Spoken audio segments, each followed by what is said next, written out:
behavior of concrete in uniaxial compression.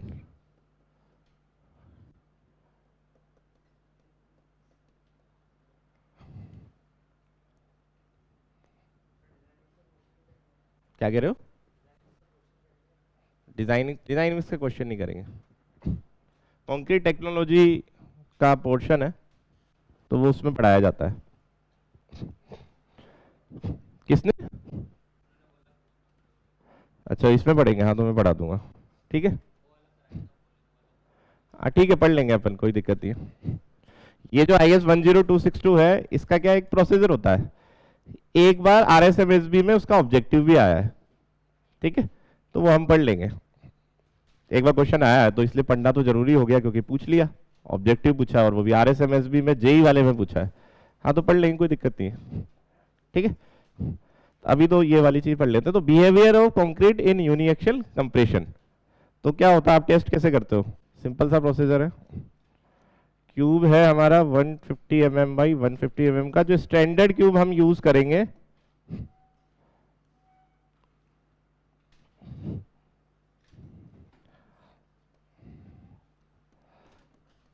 अट्ठाईस दिन तक क्योरिंग करने के बाद में हम उसको एक कंप्रेशन टेस्टिंग मशीन में रखते हैं, लोड लगाते हैं, जितने लोड पर वो टूट जाता है उस लोड को क्रॉस सेक्शन एरिया से डिवाइड करेंगे, वो इस क्यूब की क्या हो जाएगी, compressive strength.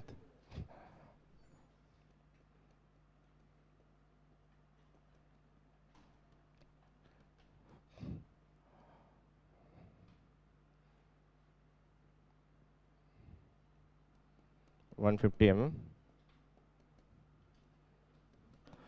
P divided by A, P is the failure load,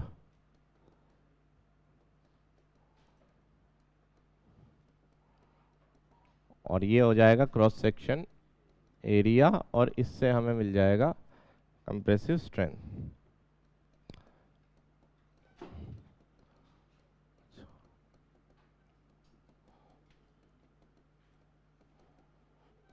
Newton पर mm स्क्वायर में, ठीक है। और ये जो लोड लगा रहे हैं हम by CTM compression testing machine,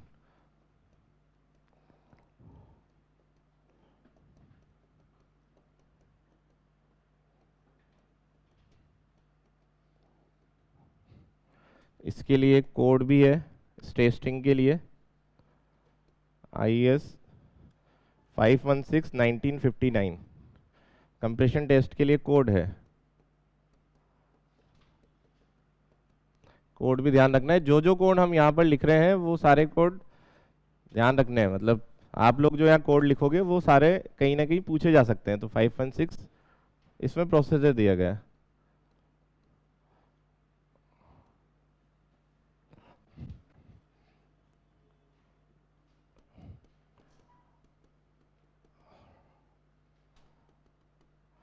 cube after 28 days curing, ठीक है, ऐसा कुछ रहता है। अब देखो ये बिहेवियर की स्टडी हमें क्यों करने की रिक्वायरमेंट हुई, ये समझ में आना जरूरी है, तब जाकर के हम आगे जा पाएंगे, ठीक है, कि इसकी स्टडी करने की जरूरत क्या पड़ी, मतलब हम क्यों ये देख रहे हैं कि भाई इसकी स्ट्रेंथ किन किन चीजों पे डिपेंड कर जाती है। तो सबसे इंपॉर्टेंट एस्पेक्ट, आप कंक्रीट की स्ट्रेंथ को किससे बता रहे हो, क्यूब से। जो एक कंक्रीट मिक्स बना है उसकी स्ट्रेंथ को किससे बना रहे हो, क्यूब से, और क्यूब्स की फिर एक वो बढ़ते हुए क्रम में जमा के 5% वाले को उसकी रिप्रेजेंटेटिव स्ट्रेंथ बता देते हैं, ठीक है। अब वो जो कंक्रीट है जिससे क्यूब बना रहे हैं, वो कंक्रीट किसी स्ट्रक्चर में कास्ट हो चुकी है, यही है ना, हो गई। अब आपके स्ट्रक्चर में क्यूब, वो कंक्रीट तो कास्ट हो गई, और आपने उससे क्यूब तोड़ के देखे, मतलब जैसे साइट पे प्रोसीजर ये होता है कि आप इंजीनियर हो, आपके कहीं कंक्रीटिंग होनी है, तो ठेकेदार को आप बोलोगे कि जब आप कंक्रीटिंग करोगे मेरे स्ट्रक्चर में, तो उस समय क्यूब लेकर के आना, हम क्यूब तोड़ के देखेंगे, ठीक है। तो स्ट्रक्चर में जो कंक्रीट कास्ट हो गई उसकी स्ट्रेंथ को हम उसी कंक्रीट मिक्स से जो क्यूब बनाए थे उससे रिलेट कर रहे हैं। तो अब क्यूब शेप का मतलब क्या होता है? लेंथ, विड्थ और हाइट बराबर, यही है। इंडियन स्टैंडर्ड तो ये बोलता है ना कि ऐसे क्यूब को तोड़ो। कौन सा ऐसा स्ट्रक्चरल एलिमेंट होता है जिसका क्यूबिकल शेप होता है कोई ऐसा स्ट्रक्चरल एलिमेंट? कोई ऐसा स्ट्रक्चरल एलिमेंट नजर आता है आपको जिसका क्यूबिकल शेप होता है? जैसे कॉलम है, ये जो कॉलम है इसकी एक डायमेंशन बाकी दो से ज्यादा है। स्लैब है, एक डायमेंशन बाकी दो से कम है। कंपैरिजन ऐसे किया जाएगा कि थिकनेस कम है, लेंथ, दो तरफ की लेंथ है वो अलग अलग है। बीम है, लेंथ ज्यादा है विड्थ और डेप्थ के कंपैरिजन में। तो क्यूबिकल शेप का तो हमारे पास कोई स्ट्रक्चर एलिमेंट ही नहीं है। तो क्यूबिकल शेप का कंक्रीट का कोई वो बना करके, मतलब जब क्यूबिकल शेप का हमारे पास कोई स्ट्रक्चर एलिमेंट ही नहीं है तो हम क्यूबिकल शेप के मोल्ड में ढाल करके उस कंक्रीट को तोड़ करके हमारी स्ट्रेंथ को कैसे रिलेट कर सकते हैं? समझ में आ रहा है? हम एक्चुअल बीम कॉलम स्लैब को तो तोड़ नहीं रहे, हम तो क्यूब तोड़ रहे हैं। अब वो क्यूब का जैसा शेप है वैसी शेप का तो कोई स्ट्रक्चर एलिमेंट ही नहीं होता है, तो फिर कैसे रिलेट करें? पहली चीज। दूसरा, क्यूब को जिस लेवल तक का आप कॉम्पैक्शन दे सकते हो, क्यूब को कॉम्पैक्शन देने के लिए उसको एक टेबल पे रखते हैं और जब उसमें क्यूब फिल करते हैं तो वो लेयर्स में फिल किया जाता है, फिर उसको टैंपिंग रोड से टैम्प करते हो, फिर उसको 28 दिन तक पूरा पानी में डुबो के रखते हो। इस लेवल तक का कॉम्पैक्शन और क्यूरिंग हम एक्चुअल स्ट्रक्चर में भी नहीं दे पाएंगे। तो जब इतना डिफरेंस है एक्चुअल स्ट्रक्चर में और क्यूब में, तो फिर हम क्यूब की टूटी हुई स्ट्रेंथ को डायरेक्टली डिजाइन में तो यूज नहीं कर सकते ना, नहीं कर सकते। तो वो कितने फैक्टर से रिड्यूस करनी पड़ेगी, वो उसके लिए ये स्टडी की जा रही है। आया समझ में? समस्या क्या आ रही है? समस्या ये आ रही है कि जो आप क्यूब तोड़ रहे हो वैसा तो कोई स्ट्रक्चर का एलिमेंट ही नहीं होता है, तो फिर हम कैसे उस क्यूब की टूटी हुई स्ट्रेंथ को मान लेंगे ये कंक्रीट की स्ट्रेंथ है? तो उस क्यूब की स्ट्रेंथ को हम एक्चुअल डिजाइन में जो स्ट्रक्चर की स्ट्रेंथ लेंगे उससे कैसे रिलेट कर सकते हैं, उसके लिए ये स्टडी है। ठीक है, तो उसके दो कारण है, एक तो ऐसा शेप नहीं होता, दूसरा इतनी अच्छी क्वालिटी का कॉम्पैक्शन और क्यूरिंग हम एक्चुअल स्ट्रक्चर में नहीं कर पाएंगे। स्ट्रक्चर थोड़े डुबो के रखेंगे, स्ट्रक्चर में तो आप टाइम टू टाइम पानी की तरह ही कर सकते हैं, उसको क्यूरिंग बोलते हैं, बट क्यूब को तो पूरा पानी में डुबो के रखते हैं, तो वो भी नहीं कर पा रहे और उस लेवल का कॉम्पैक्शन नहीं कर पाएंगे क्योंकि स्ट्रक्चर की साइज कंस्ट्रेन है। भाई क्यूब है, उसको रख दिया वाइब्रेशन टेबल पे, पूरा वाइब्रेट हो गया, टैंपिंग रोड से टैम्प कर दिया, लेकिन उस लेवल तक का कॉम्पैक्शन हम एक्चुअल स्ट्रक्चर में जो कंक्रीटिंग हो रही है उसमें नहीं कर पाएंगे, क्योंकि एक तो साइज ज़्यादा है, फिर स्टेजिंग का भी इशू है, ज़्यादा वाइब्रेट करोगे स्टेजिंग टूट जाएगी। तो वो जो स्ट्रेंथ है उसको कैसे रिलेट करेंगे उसके लिए स्टडी की जा रही है। ठीक है, तो ऐसे क्यूब को तोड़ा जाता है। अब देखते हैं जब क्यूब को तोड़ते हैं तो उस प्रोसीजर में क्या, मतलब उस प्रोसीजर में क्या ऐसे डिफरेंट चेंजेस आते हैं जो कि हमारे एक्चुअल स्ट्रक्चर में नहीं आ पा रहे हैं, वो रिलेट करेंगे। तो उसके लिए मैं क्या करूंगा, मैं बनाऊंगा इसका ये वाला व्यू, सिर्फ सामने से दिखने वाला। हम 3D व्यू भी नहीं बनाएंगे, हम क्या बनाएंगे, सामने से दिखने वाला व्यू। तो ये बना लिया क्या? ये बना लो एक बार। तो प्रॉब्लम स्टेटमेंट समझ में आया ना? आपको सिलेक्शन लेना था इसलिए आप तैयारी करने आए, आपका ये क्लियर था तभी जाके आप पढ़ पा रहे हो।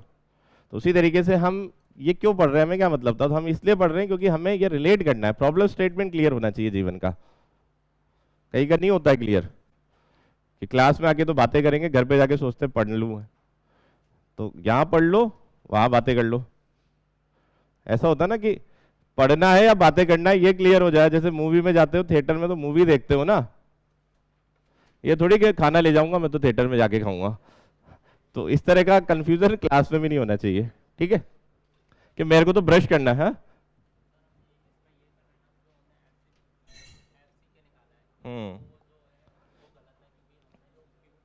हाँ हाँ हाँ, वही वही हम एफसी के लेकर के डिजाइन नहीं करते, हम उस एफसी की रिड्यूस्ड वैल्यू को लेकर के डिजाइन करते हैं, इसलिए कर रहे हैं स्टडी। ठीक है, जो एफसी के हम बोलते आ रहे हैं, तो हम डायरेक्टली एफसी के लेकर के डिजाइन नहीं करेंगे, डिजाइन में हम उसकी एक रिड्यूस्ड वैल्यू लेंगे।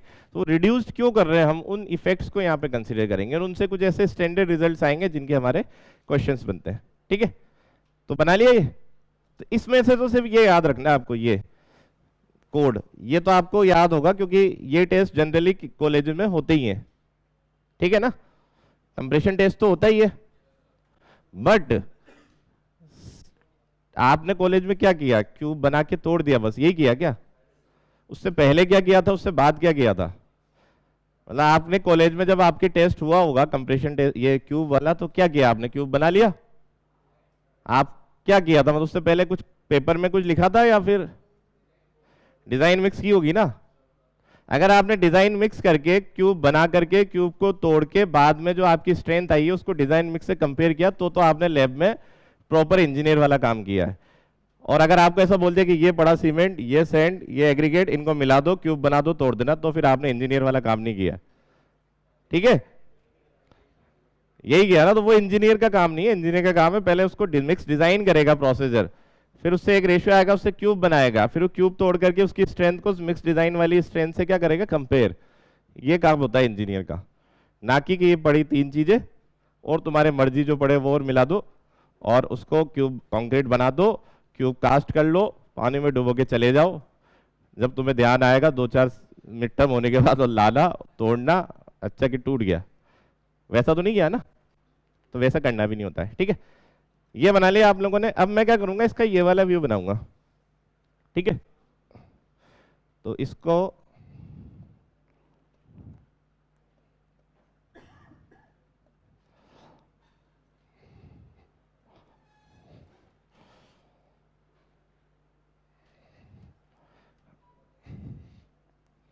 ये है, और इसमें 2 डायमेंशन तो मार्क कर भी सकते हैं,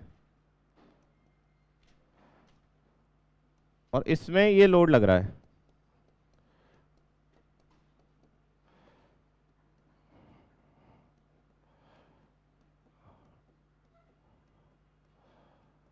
ऐसे किसके थ्रू लगता है? ये 2 प्लेट्स होती हैं, उन प्लेट्स के बीच में आप क्यूब फंसा देते हो और वो क्या करती है, उसको कंप्रेस करती है। ठीक है, तो इन्होंने ऐसे लोड लगा दिया। अब क्या होगा ना कि एक कॉन्सेप्ट होता है स्ट्रेंथ ऑफ मैकेनिक्स का जिसको बोलते हैं हम लेटरल स्ट्रेन। ठीक है, क्या होता है, जैसे मैं इसको अगर इधर से खींचूंगा इसको मार्कर को, तो इसकी लेंथ तो बढ़ेगी लेकिन इसकी जो 2 लेटरल डायमेंशन है वो क्या हो जाएगी, कम हो जाएगी। ऐसा ही होगा।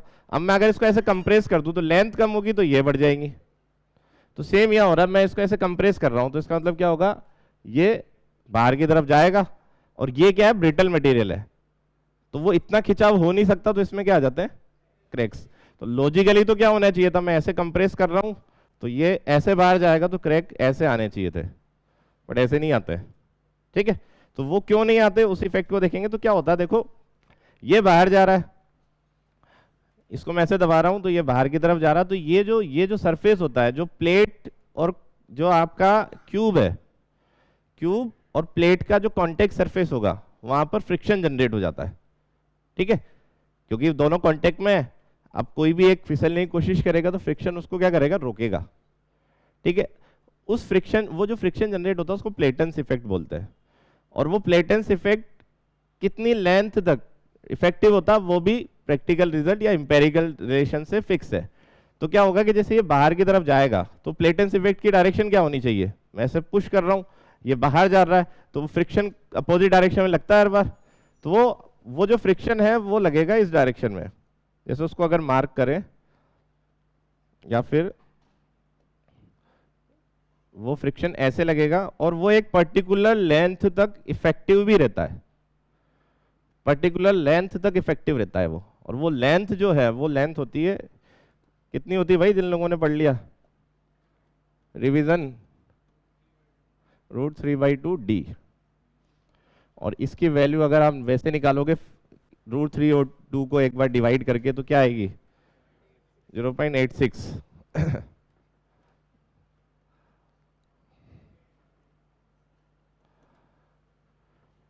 अब प्लेट तो नीचे भी है, तो नीचे वाले भी वही इफेक्ट लगाएगा, और 0.86 जो है वो 0.5d से तो क्या है, ज्यादा है। तो मतलब प्लेटेंस इफेक्ट यहाँ से चालू हुआ, यहाँ तक हुआ, सेम यहाँ से चालू होगा तो वो भी कहीं आगे जाके, मतलब क्या होगा, ये एक दूसरे पर ये इफेक्ट ओवरलैप रहता है। मतलब पूरी लेंथ में ऐसी कोई जगह ही नहीं है जहां पर आपका प्लेटेंस इफेक्ट अवेलेबल ना हो, in case of cube 150 mm by 150 mm का। तो इधर भी अगर जैसा अभी इसको, तो ये प्लेटेंस इफेक्ट है,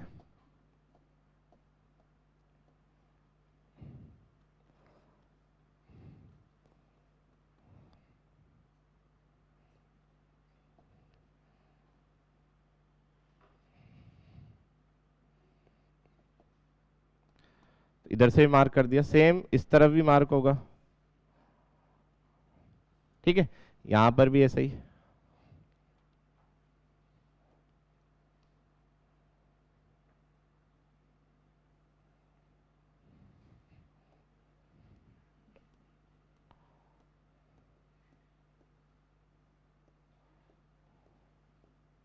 तो ये जो जनरेट हो रहा है ये होगा फ्रिक्शन ड्यू टू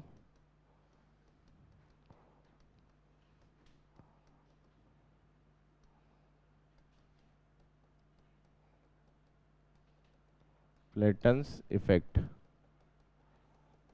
ठीक है, अब क्या होगा ना कि अगर प्लेटन्स इफेक्ट नहीं होता तो सिंपल बाहर जाता और क्रैक्स आ जाते, लेकिन अब क्या होगा, इन दोनों का रिजल्टेंट फोर्स लगेगा यहाँ पर, एक ऐसे लग रहा है और एक ऐसे लग रहा है, तो उनका जो रिजल्टेंट फोर्स होगा कौन सी डायरेक्शन में आएगा, ये ऐसे और ऐसे। ये ऐसे है तो इसके अपोजिट वाले इस टाइप से लगेंगे, ये यहां पर भी अगर देखें तो इनका जो ये आ गया यहां पर भी इस टाइप में, और जो अपोजिट वाले होंगे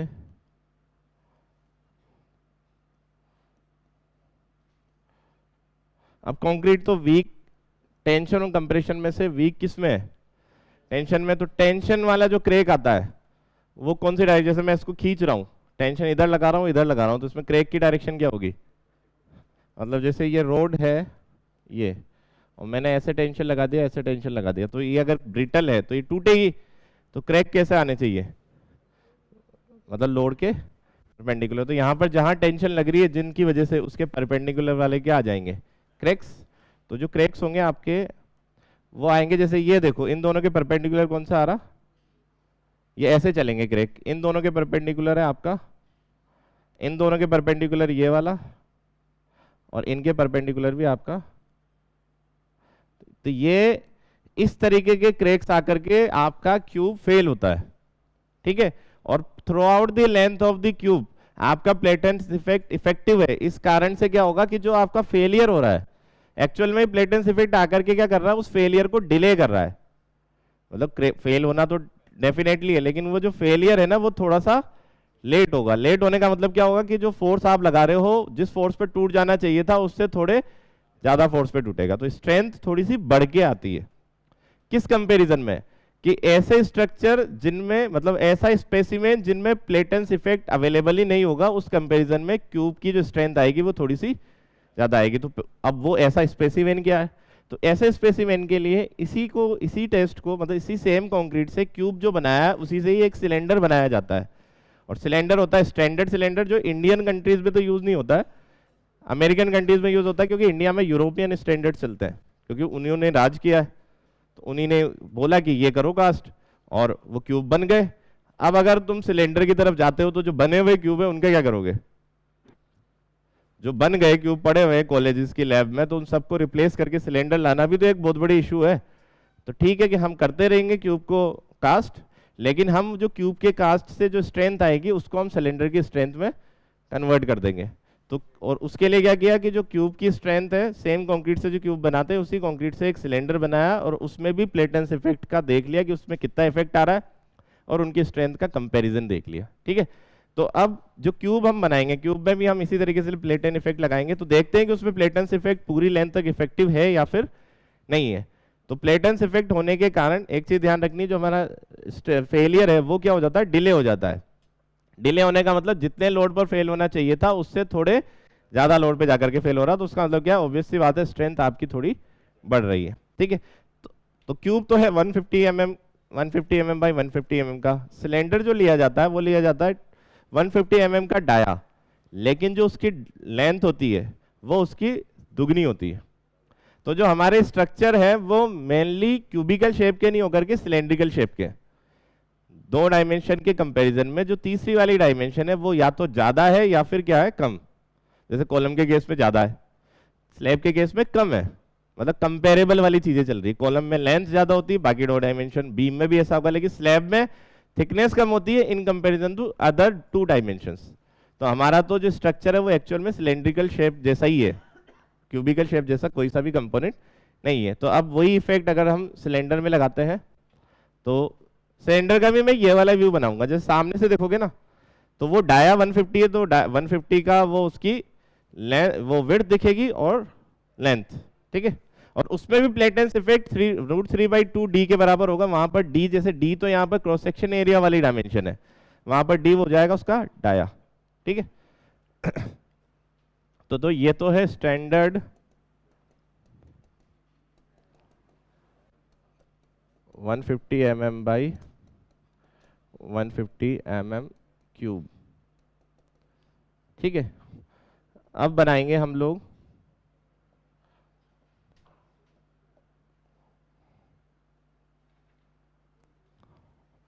ये सिलेंडर, इसमें हमने लगा दिया लोड कंप्रेशन वाला,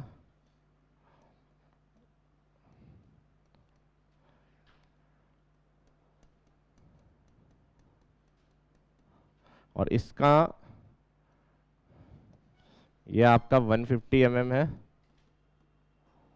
डाया, ठीक है।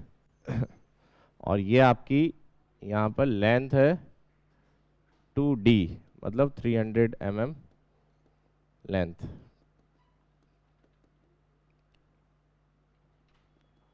ठीक है। तो दो ही तरह के टेस्ट अवेलेबल है, मतलब वर्ड में देखोगे या तो कहीं सिलेंडर टेस्ट होता है या फिर कहीं क्यूब। तो इसमें जब प्लेटेंस इफेक्ट आप लगाओगे, ये यहाँ पर ऐसे, यहाँ पर इस टाइप में, इफेक्टिव कहाँ तक रहता है √3/2 डी तक, मतलब 0.86 डी। अब 0.86 डी अगर है तो क्या पूरी लेंथ तक रहेगा या फिर थोड़ा बहुत हिस्सा बच जाएगा, क्योंकि 0.86 डी का डबल कितना होता है, डबल मैं इसलिए कर रहा हूं क्योंकि इधर से भी उतना ही होगा उधर से भी इतना होगा, तो डबल 1.7, तो मतलब क्या हो गया कि इधर से 0.86 इधर से 0.86, तो जो बचा हुआ पोर्शन होगा वो मतलब 2D से तो कम ही हो रहा है ना पूरा। जैसे मैंने क्या किया, यहां से स्टार्ट होकर के ये यहां तक आ गया और ये वाला भी कहीं यहां तक आ गया, ठीक है। ये जो डिस्टेंस है ये हो रही है मान लो √3/2 डी, 0.86 डी, और ये भी है आपकी 0.86 √3/2 डी। तो दोनों का टोटल 2D से कम होता है, इस कारण से हमने बीच वाला एक पोर्शन छोड़ दिया, ये लॉजिक है, ठीक है। सेम इधर भी ऐसा ही होगा।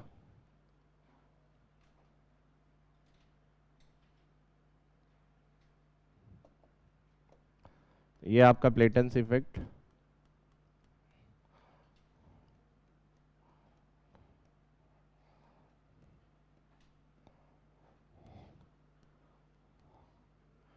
ठीक है। अब इसमें क्या होगा कि जो आप अगर मार्क करते हो वही सेम प्रोसेसर, रिजल्टेंट फोर्स उसका अपोजिट टेंशन, तो रिजल्टेंट फोर्स जो होगा वो ये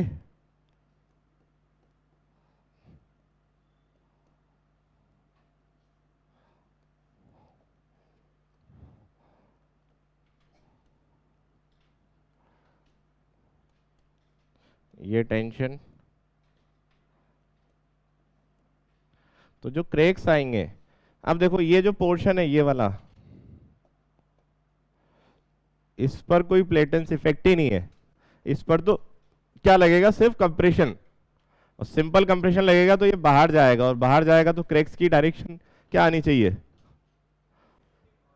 हाँ इसमें तो कोई प्लेटेंस इफेक्ट है नहीं, तो हाँ तो जो भी आपका ये कंप्रेशन लग रहा है उसकी वजह से बाहर जा रहा हो, बाहर जा रहा हो तो क्रैक्स कैसे आएंगे, वर्टिकल, ठीक है, वर्टिकल आएंगे, क्योंकि मैं इस पोर्शन को ऐसे पुश करता हूं तो ये बाहर जाएगा तो क्रैक की डायरेक्शन क्या आएगी, वर्टिकल। तो यहां पर जरूर ऐसी रह सकती है लेकिन उससे पहले ही ये वाला क्रैक आ जाएगा,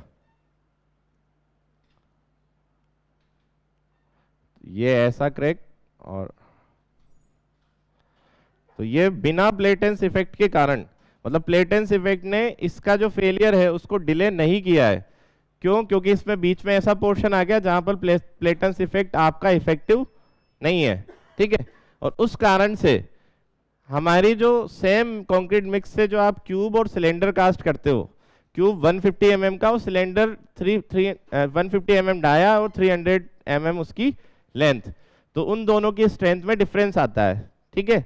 और स्ट्रेंथ में डिफरेंस को ऐसे रिलेट करते हैं कि जो सिलेंडर की स्ट्रेंथ है, सेम कंक्रीट मिक्स से बना हुआ सिलेंडर और क्यूब की स्ट्रेंथ में से सिलेंडर की स्ट्रेंथ क्यूब की स्ट्रेंथ के कंपैरिजन में 20% लेस आएगी या फिर 0.8 टाइम आएगी। इसका उल्टा भी कर सकते हो कि सिलेंडर की स्ट्रेंथ के कंपैरिजन में क्यूब की स्ट्रेंथ कितनी ज्यादा आएगी, कितनी ज्यादा आएगी 1.25। 0.8 को जब 1/0.8 करोगे तो 1.25 आएगा, तो 1.25 टाइम या फिर 25% ज्यादा आएगी। तो जब हम डिजाइन में FCK जो होता है ना, तो उस FCK को हम 0.8 से मल्टीप्लाई करते हैं हमारे क्यूब के इफेक्ट को सिलेंड्रिकल इफेक्ट में कन्वर्ट करने के लिए, क्योंकि हमारे स्ट्रक्चर कंपोनेंट है तो कैसे सिलेंड्रिकल टाइप के। तो एक तो 0.8 करेंगे और एक फैक्टर और लगाते हैं 0.85 का, वो ये कंसीडर करके लगाते हैं कि क्यूब को हम जिस लेवल का कॉम्पैक्शन और क्यूरिंग दे पाते हैं उस लेवल का कॉम्पैक्शन और क्यूरिंग हम हमारे एक्चुअल स्ट्रक्चर को नहीं दे पा रहे हैं। तो जब इन दोनों को मल्टीप्लाई करेंगे तो 0.67 आता है। तो FCK is the characteristic compressive strength of concrete by the use of cube, but actual structure की जो कैरेक्टरिस्टिक कंप्रेसिव स्ट्रेंथ होती है वो होती है 0.67। फिर उसको फैक्टर ऑफ सेफ्टी से डिवाइड किया जाता है, फिर वो डिजाइन स्ट्रेंथ बनती है, हाँ, तो 0.45 आती है। तो अब इसीलिए तो स्ट्रक्चर इधर उधर छोटे मोटे घपले होते हैं तो टिके हुए रहते हैं कि पहले से ही इतनी सेफ्टी लेकर के चल रहे हैं, तो फिर कहां से फेलियर होगा। FCK की स्ट्रेंथ को 55% तक कम करके, मतलब 0.45 FCK को हम डिजाइन स्ट्रेंथ बोल रहे हैं, तो FCK को 55% तक कम करके आप डिजाइन कर रहे हो, तो कैसे फेल होगा, ठीक है। तो इसको बनाना है ना आपको, एक बार मैं ये लिख देता हूं स्टैंडर्ड, फिर वो लास्ट में स्टेटमेंट लिखेंगे, वो भी मैं लिख देता हूं, फिर उसके बाद साथ में लिख लेना सारा कुछ। तो स्टैंडर्ड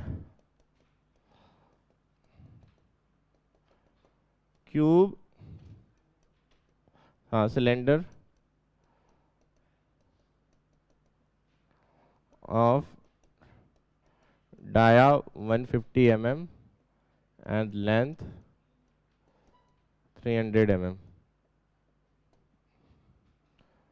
अब देखो इसमें ये और डायमेंशन चेंज होगी ना, अगर लेंथ और बढ़ाओगे तो और स्ट्रेंथ कम भी हो जाती है, लेकिन हमने हमारा जो कंपैरिजन है डिजाइन में वो स्टैंडर्ड क्यूब और स्टैंडर्ड सिलेंडर के बीच में, ठीक है।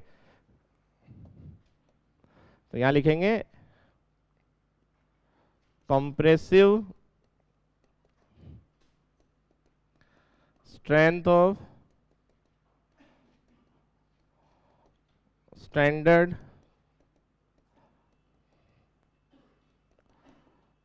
सिलेंडर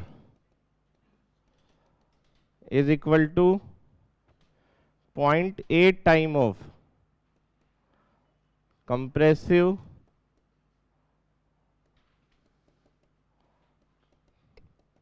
strength of standard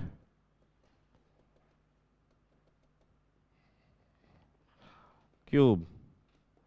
फिर यहाँ ब्रैकेट में आप लिख लेना, मतलब इसको दूसरे टाइप से ऐसे पूछा जा सकता है 20% लेस, ठीक है।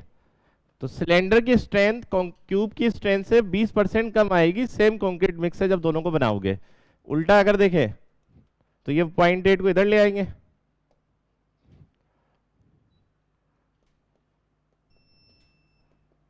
Compressive strength of standard cube is equal to 1.25 into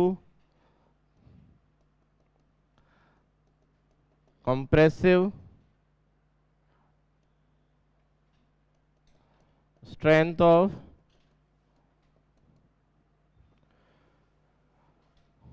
standard cylinder. तो इसमें लिखेंगे 25% मोर, मतलब एक तरीके से 4 क्वेश्चन बन गए लैंग्वेज अलग अलग करने के हिसाब से, ठीक है। कहां से लिखोगे,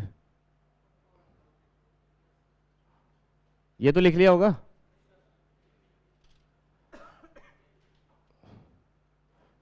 ये लिख लो फिर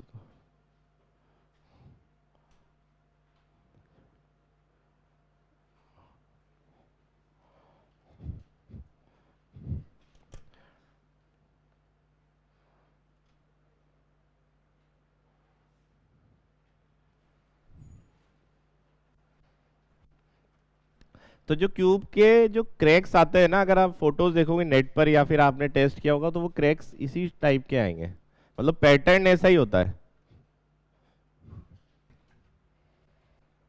ऊपर करूं?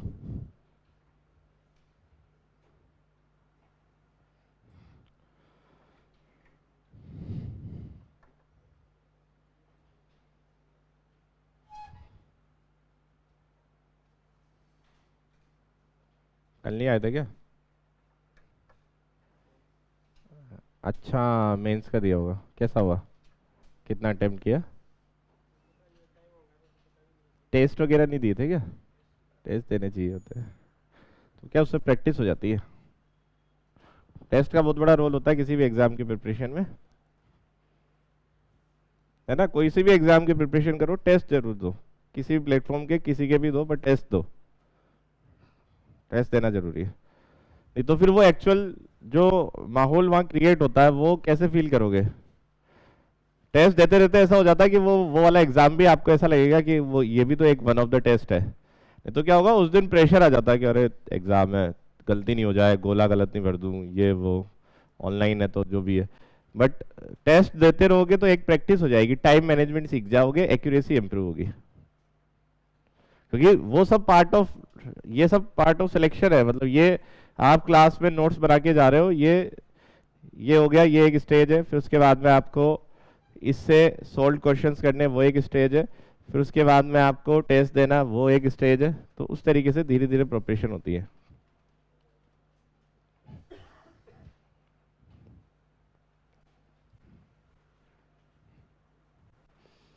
अब इसमें बिहेवियर जो है, इसमें एक चीज से और स्ट्रेंथ वेरी करेगी, लेकिन उसका रीजन पढ़ने के लिए, मतलब वो स्टेटमेंट पढ़ने के लिए हमें क्रीप और श्रिंकेज पढ़ना पड़ेगा।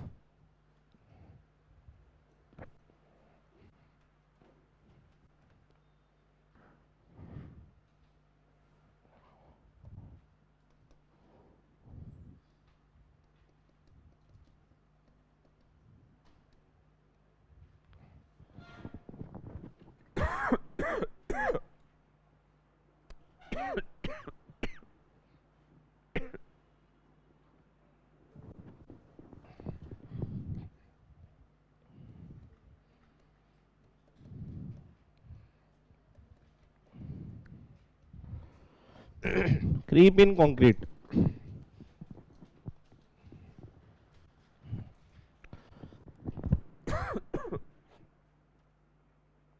कंक्रीट में क्रीप।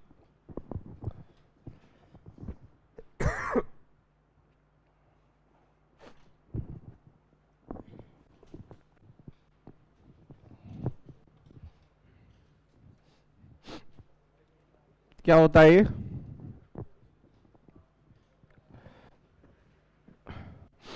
कोई प्रैक्टिकल एग्जांपल कि ये क्रीप होता है? हाँ, पंखा। तो उसमें कैसे, मतलब? नहीं, प्रैक्टिकल का मतलब ऐसे कि क्रीप के कारण ऐसा हो गया, ये मैं पूछ रहा हूँ। जैसे बोल दिया ना आपने पंखा, तो पंखे में क्रीप आता, वो तो है, लेकिन उस कारण हुआ क्या, मतलब क्या क्या चीजों का कंपैरिजन देख के आप बताओगे कि ये चीज क्रीप के कारण हुई है, वैसे मतलब। हाँ, मतलब सस्टेन लोड अगर लगेगा, लोड आपने लगाया, लोड लगाते ही जो डिफॉर्मेशन होना था, time equal to T equal to 0 पर जो इलास्टिक डिफॉर्मेशन होता है वो तो हो जाता है। अब लोड अगर कांस्टेंट लगा हुआ है तो जो डिफॉर्मेशन है वो टाइम के साथ में बढ़ता चला जाएगा, भले ही आपका जो लोड का मैग्नीट्यूड है वो चेंज नहीं हो रहा है। तो उसको हम क्रीप बोलते हैं। तो मैं तो ऐसे पूछ रहा हूँ कि मतलब कहीं ऐसा देखा है क्या, जैसे ये पंखा है, आप पंखा यहाँ पर अगर उस रोड से अगर हैंग हो रखा है तो ऑब्वियस सी बात है उसमें एक पर्टिकुलर टेंशन हमेशा रहेगा। तो जो एक बार पंखे को आपने लटकाया उससे तो लेंथ तो बढ़ गई, अब फिर भी उसमें कुछ डिफॉर्मेशन होगा, वो क्रीप होता है।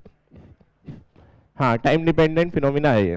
जैसे रस्सी, जो वायर होता है ना, वायर, तार होता है, कई बार कपड़े बांधने के लिए तार यूज करते हैं, तो उसको एक बार टाइट कर दिया आपने, टाइट करना मतलब उसमें टेंशन जनरेट करी और बांध दिया उसको, फिर ओवर द टाइम क्या होता है वो लूज हो जाएगा, फिर टाइट करोगे, फिर क्या होगा, फिर एक समय के बाद में वो लूज हो जाएगा। तो वो लूज क्यों हो रहा है, हमने तो एक टेंशन दे करके उसको टाइट कर दिया था, तो वो जो सस्टेन टेंशन थी उसमें, उस कारण से उसका डिफॉर्मेशन बढ़ा, और वो डिफॉर्मेशन जो बढ़ा है उस कारण से वो क्या हो गया, लूज। तो ये क्रीप होता है। तो टाइम डिपेंडेंट फिनोमिना है। और हम कंक्रीट के केस में क्रीप क्यों पढ़ रहे हैं, क्योंकि उसका रीजन ये कि हमारे स्ट्रक्चर भी ओवर द टाइम रहने वाले हैं। भाई ये है, ये स्ट्रक्चर 5-7 साल पुराना ये है, और आगे के 10-20-30-50 साल तक और रहेगा। तो जो लोड इस पे लगा हुआ है किसके किसी भी कंपोनेंट पर, बीम कॉलम स्लेब जो भी माने, वो एक बार लग गया, कांस्टेंट नेचर का लग गया, लेकिन वो लगा हुआ है कंटिन्यू, तो उस कारण से भी डिफॉर्मेशन होंगे, और उनको भी हमें कंसीडर करके डिजाइन करनी होती है। ठीक है, इसलिए हम क्रीप पढ़ रहे हैं। तो टाइम डिपेंडेंट फिनोमिना है। ठीक है, सस्टेन लोडिंग के कारण होगा। सस्टेन लोडिंग का सबसे सही एग्जांपल ये, जो खुद का सेल्फ वेट है वो भी सस्टेन्ड ही है, सेल्फ वेट चेंज थोड़ी होगा, जैसे इस बीम का सेल्फ वेट है वो बदलेगा नहीं। तो वो एक बार बीम बन गया और उसने खुद का वेट लेना चालू कर दिया। भाई कंक्रीट की प्रोसेस तो ये होती है ना कि 5-7 दिन तक तो हम स्टेजिंग लगा के रखते हैं, तो जब वो हटा दी तब उस पर लोड लगने लग जाएगा। तो वो जब लगना चालू हो गया, तो उससे जैसे ही लोड हटाया था उस टाइम पर जो डिफॉर्मेशन होना था वो तो हो गया, वो इलास्टिक है। लेकिन ओवर द टाइम भी क्या होगा, भले ही लोड नहीं बढ़ रहा लेकिन डिफॉर्मेशन बढ़ेगा, उसको हम क्रीप बोलेंगे। तो टाइम डिपेंडेंट फिनोमिना है। तो क्रीप की डेफिनेशन लिखेंगे, फिर एक ग्राफ देखेंगे कि कैसे क्रीप कैसे मतलब वेरी करता है टाइम के साथ में, कैसे कैसे क्रीप वेरी करेगा। फिर उसके बाद में देखेंगे जिसपे आपके ऑब्जेक्टिव आते हैं कि क्या क्या फैक्टर्स है जो क्रीप को अफेक्ट करेंगे। ठीक है, देन ये देखेंगे कि उस क्रीप को कैलकुलेट कैसे करें। तो क्रीप बहुत सारे फैक्टर्स पे डिपेंड करता है, तो प्रैक्टिकली तो हमारे लिए कैलकुलेट करना इतना आसान नहीं है। तो इसके लिए कोड ने एक तरीका दिया है, मतलब आरसीसी में क्या होगा, जहां पर भी आपका कोई इशू जनरेट होगा तो उसका सॉल्यूशन आपको कोड में मिल जाएगा। ठीक है, तो वो कोड ने कोई कोडल प्रोविजन दिया, तो कोडल प्रोविजन हमें याद रखना है और वो क्या चीज है वो देखना है। ठीक है, उसके बाद में हम एक फैक्टर और देखेंगे जिस पर यूनिएक्सियल कंप्रेशन हमारा डिपेंड करता है, बट वो इसलिए क्रीप के बाद देखा जा रहा है क्योंकि वो क्रीप पढ़ेंगे पहले, तब जाकर के वो चीज समझ में आएगी। तो इसमें एक बार डेफिनेशन ऑफ क्रीप में हम लिख लेंगे कि क्रीप क्या होता है, फिर उसका एक कर्व बनाएंगे हम।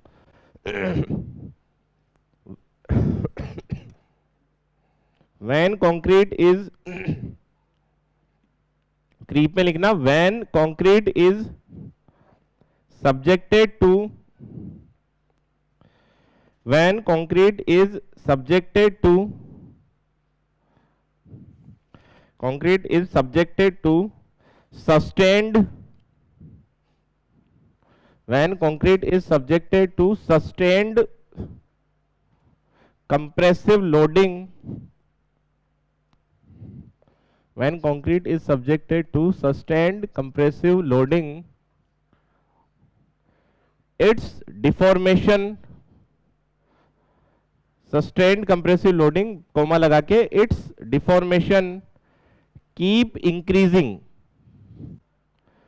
its deformation keep increasing, KEEP, increasing with time, its deformation keep increasing with time, even though का मतलब जबकि, even though the stress level even though the stress level is constant, even though the stress level is constant, even though the stress level is constant। अब क्या होगा कि एक particular time के बाद में स्ट्रक्चर बना, सपोज करो 10 साल बाद, तो 10 साल बाद उस स्ट्रक्चर कंपोनेंट में जो टोटल स्ट्रेन है, उस टोटल स्ट्रेन में उसके दो हिस्सों को मिला करके वो टोटल स्ट्रेन हुई है, जिसमें से एक स्ट्रेन तो जब लोड लगा था तभी आ गई थी, वो इलास्टिक स्ट्रेन, और जो दूसरा पोर्शन है वो आपका होगा क्रीप। तो टाइम जो टोटल स्ट्रेन का वो कंपोनेंट जो समय के साथ में चेंज हो रहा है उसको हम क्या बोल देंगे, क्रीप। तो लास्ट लाइन लिख लेना, the time dependent component of, the time dependent component of, the time dependent component of total strain, the time dependent component of total strain is known as creep is known as creep is known as creep। तो एक graph है time के साथ में creep कैसे कैसे increase होगा वो देख लेते हैं। ठीक है, तो टोटल स्ट्रेन में जो टाइम डिपेंडेंट कंपोनेंट है उसको हम क्या बोलेंगे, क्रीप।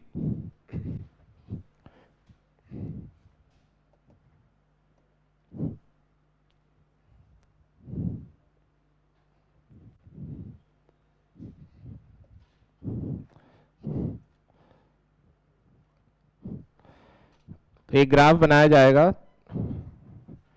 टाइम के रेस्पेक्ट में स्ट्रेन के साथ। इस एक्सिस पर, एक्स वाली एक्सिस पर तो समय, और उस वाली एक्सिस पर डिफॉर्मेशन, जिसको हम स्ट्रेन से रिप्रेजेंट करते हैं। तो टाइम और डिफॉर्मेशन के बीच में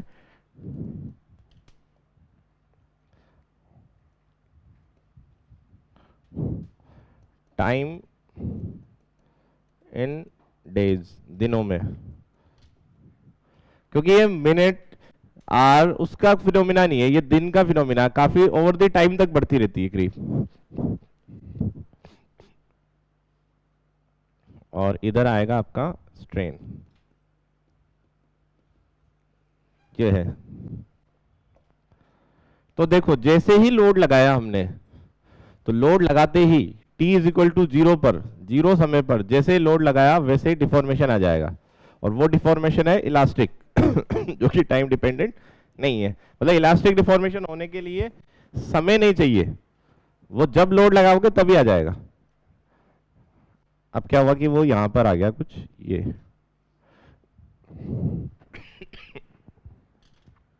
इसको मैंने बोल दिया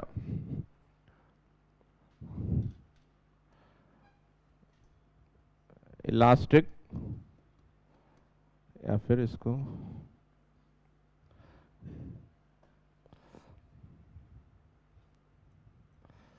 ये जितना भी है ये हमारा इलास्टिक डिफॉर्मेशन।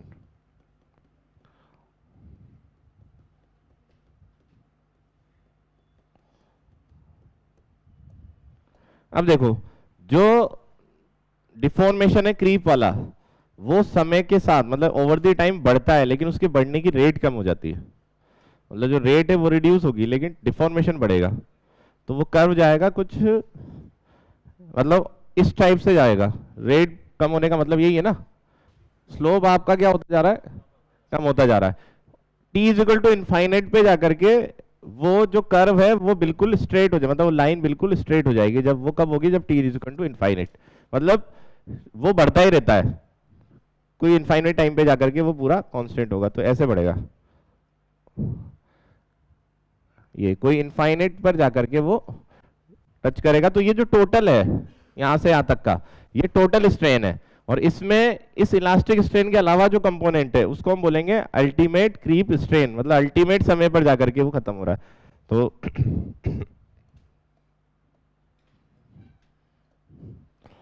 इसको मैंने थोड़ा सा आगे बढ़ा दिया, ये तो ये इलास्टिक, और ये इसमें ये वाला जो होगा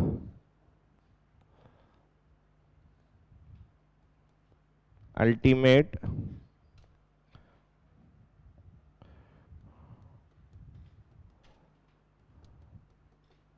क्रीप स्ट्रेन।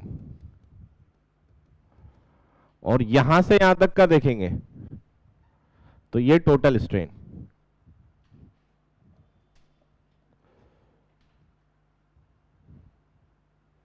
यहां से यहां तक का अगर मैं देखूं तो ये हो गया टोटल स्ट्रेन।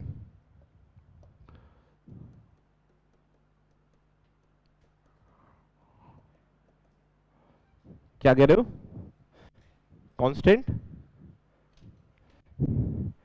ये अल्टीमेट क्रीप स्ट्रेन, मतलब मैक्सिमम से मैक्सिमम जितना स्ट्रेन होगा ना क्रीप की वजह से वो, और ये होगा किसी T is equal to infinite पे जाके, मतलब वो चलता ही रहेगा। इसीलिए हम कैलकुलेट भी नहीं कर सकते इसको प्रैक्टिकली।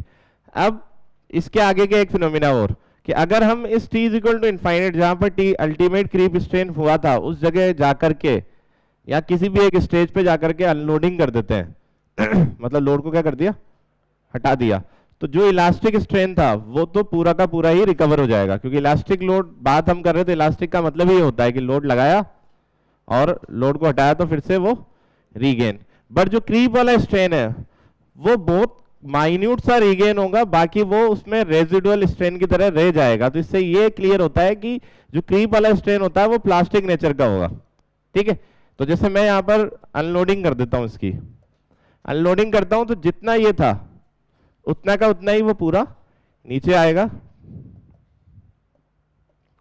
ये तो इसको तो बोलेंगे इलास्टिक रिकवरी, और बहुत माइन्यूट सी क्रीप वाली रिकवरी होगी। वो उसी तरीके से होगी जिस तरीके से क्रीप बढ़ा था, मतलब पहले तो मतलब रेट ज्यादा थी, फिर रेट आपकी कम हो गई, तो उसी तरीके से जो रिकवरी है उसकी रेट ज्यादा, फिर रेट आपकी कांस्टेंट हो जाएगी, तो वो ऐसा जाएगा फिर ये। तो इसमें क्या हुआ कि अगर आप देखोगे तो यहां से यहां तक का ये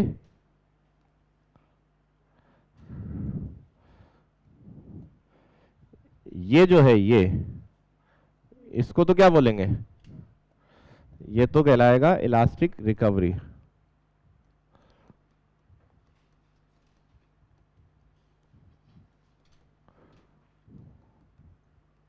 रिकवरी ठीक है। और ये जो है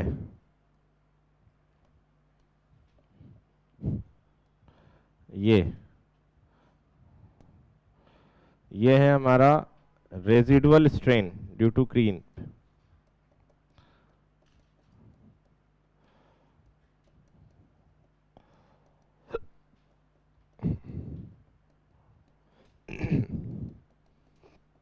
क्रीप, और ये जो थोड़ा बहुत आपका रीगेन हुआ है ये है आपका, जो थोड़ा बहुत क्रीप का भी रीगेन होता है, बहुत माइन्यूट सा होता है, वो यहाँ पर थोड़ा सा इंक्रीज करके दिखाया, इतना भी नहीं होता। तो ये होगा आपका क्रीप रिकवरी।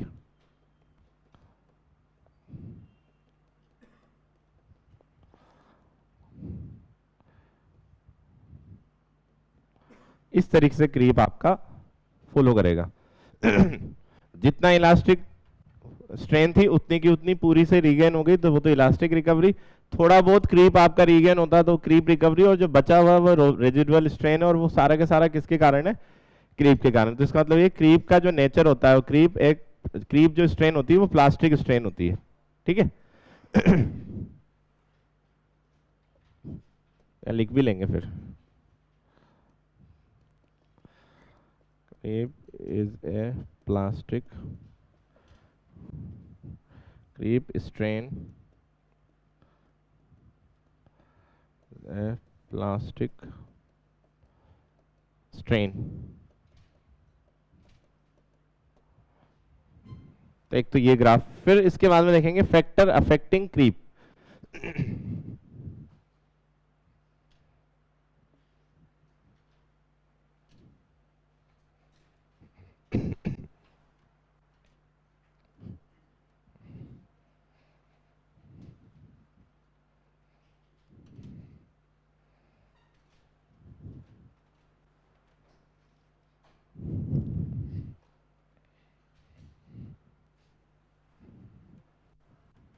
लिख लिया, बना लिया।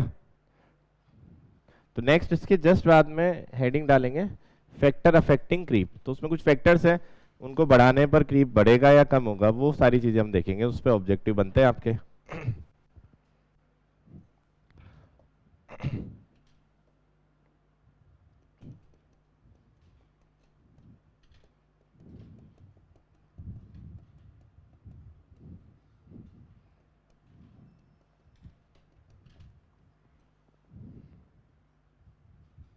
Factors affecting creep. तो फर्स्ट वाला फैक्टर है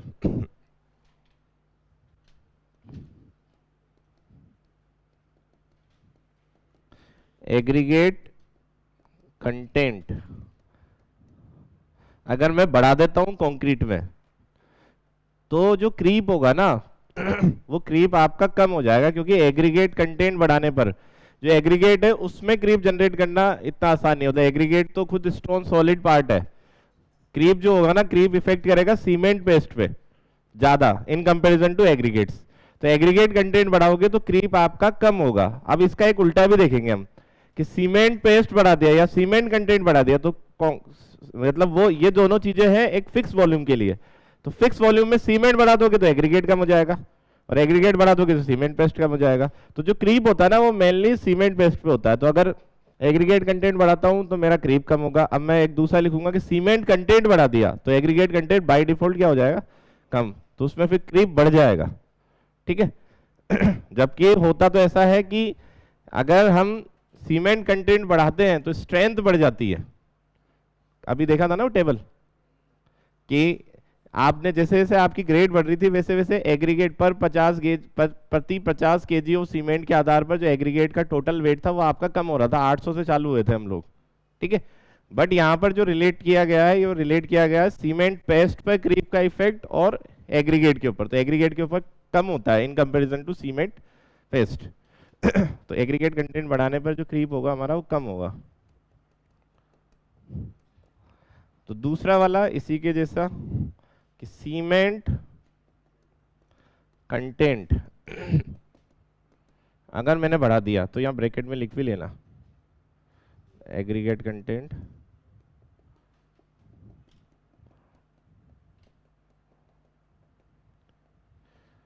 विल रिड्यूस। तो उस केस में जो क्रीप होगा क्या हो जाएगा क्रीप के साथ, हाँ कुछ क्लियर सा नहीं सुनाई दे रहा बढ़ेगा, ठीक है। आगे वाले बताना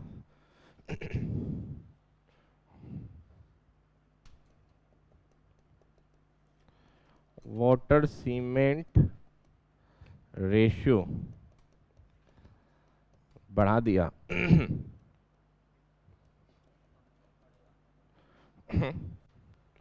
वाटर सीमेंट रेशियो बढ़ाने से यहां पर अब क्रीप का जो रिलेशन दिया वो स्ट्रेंथ से दिया है, ठीक है। तो वाटर सीमेंट रेशियो बढ़ता तो स्ट्रेंथ आपकी क्या हो जाती है, कम होती है। तो यहां पे फिर क्रीप बढ़ रहा है फोर्थ वाला एयर एंट्रेनिंग एजेंट अगर बढ़ा दिए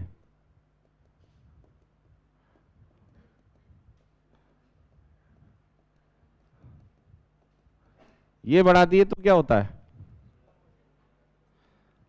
एयर एंट्रेनिंग एजेंट आप रखते हो वर्केबिलिटी इंक्रीज करने के लिए। कुछ टाइनी बबल्स होते हैं जो उसमें इंट्रोड्यूस किए जाते हैं कंक्रीट में जिससे वो लुब्रिकेशन इफेक्ट आता है और वो डेंसली पैक स्टेट में चले जाते हैं। लेकिन क्या होता है वो जो बबल्स होते हैं उनके वॉइड्स छूट जाते हैं अंदर, ठीक है, और वॉइड्स बढ़ते हैं तो उससे स्ट्रेंथ कम भी हो जाती है। तो यहाँ पर अगर एयर एंट्रेनिंग एजेंट है तो उस केस में क्रीप बढ़ जाएगा क्योंकि अंदर वॉइड छूट जाएंगे, ठीक है। तो क्रीप बढ़ता है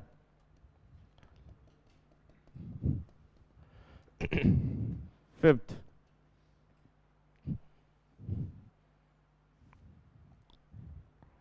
साइज या फिर थिकनेस ऑफ मेंबर अगर स्मॉल है। कांस्टेंट लोड के लिए एक ऐसा है जिसकी साइज ज्यादा है और सेम लोड ऐसे मेंबर पे लग जाए जिसकी साइज कम है या थिकनेस कम है तो क्रीप ऑब्वियस सी बात है जिसकी साइज कम है उसमें ज्यादा आएगा ना।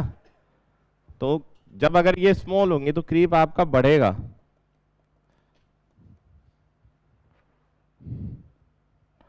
Sixth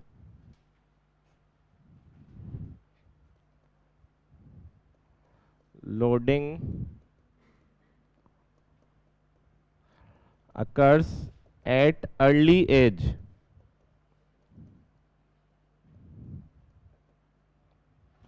of structure।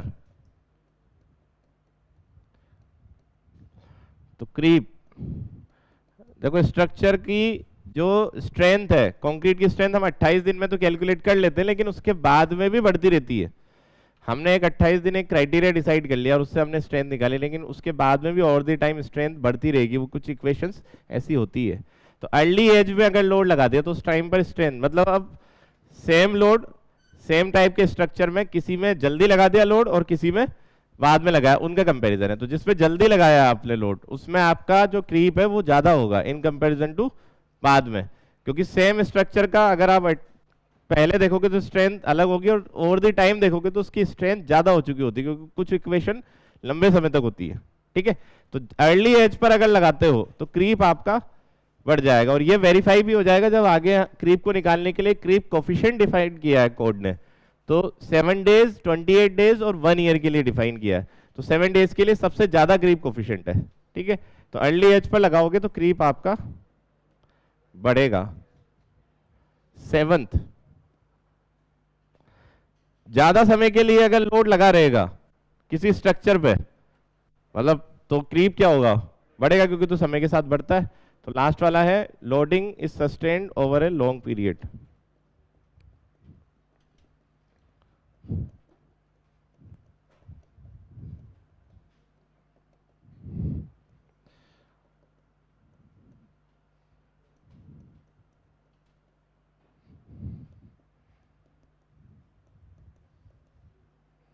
जो क्रीप है आपका बढ़ेगा।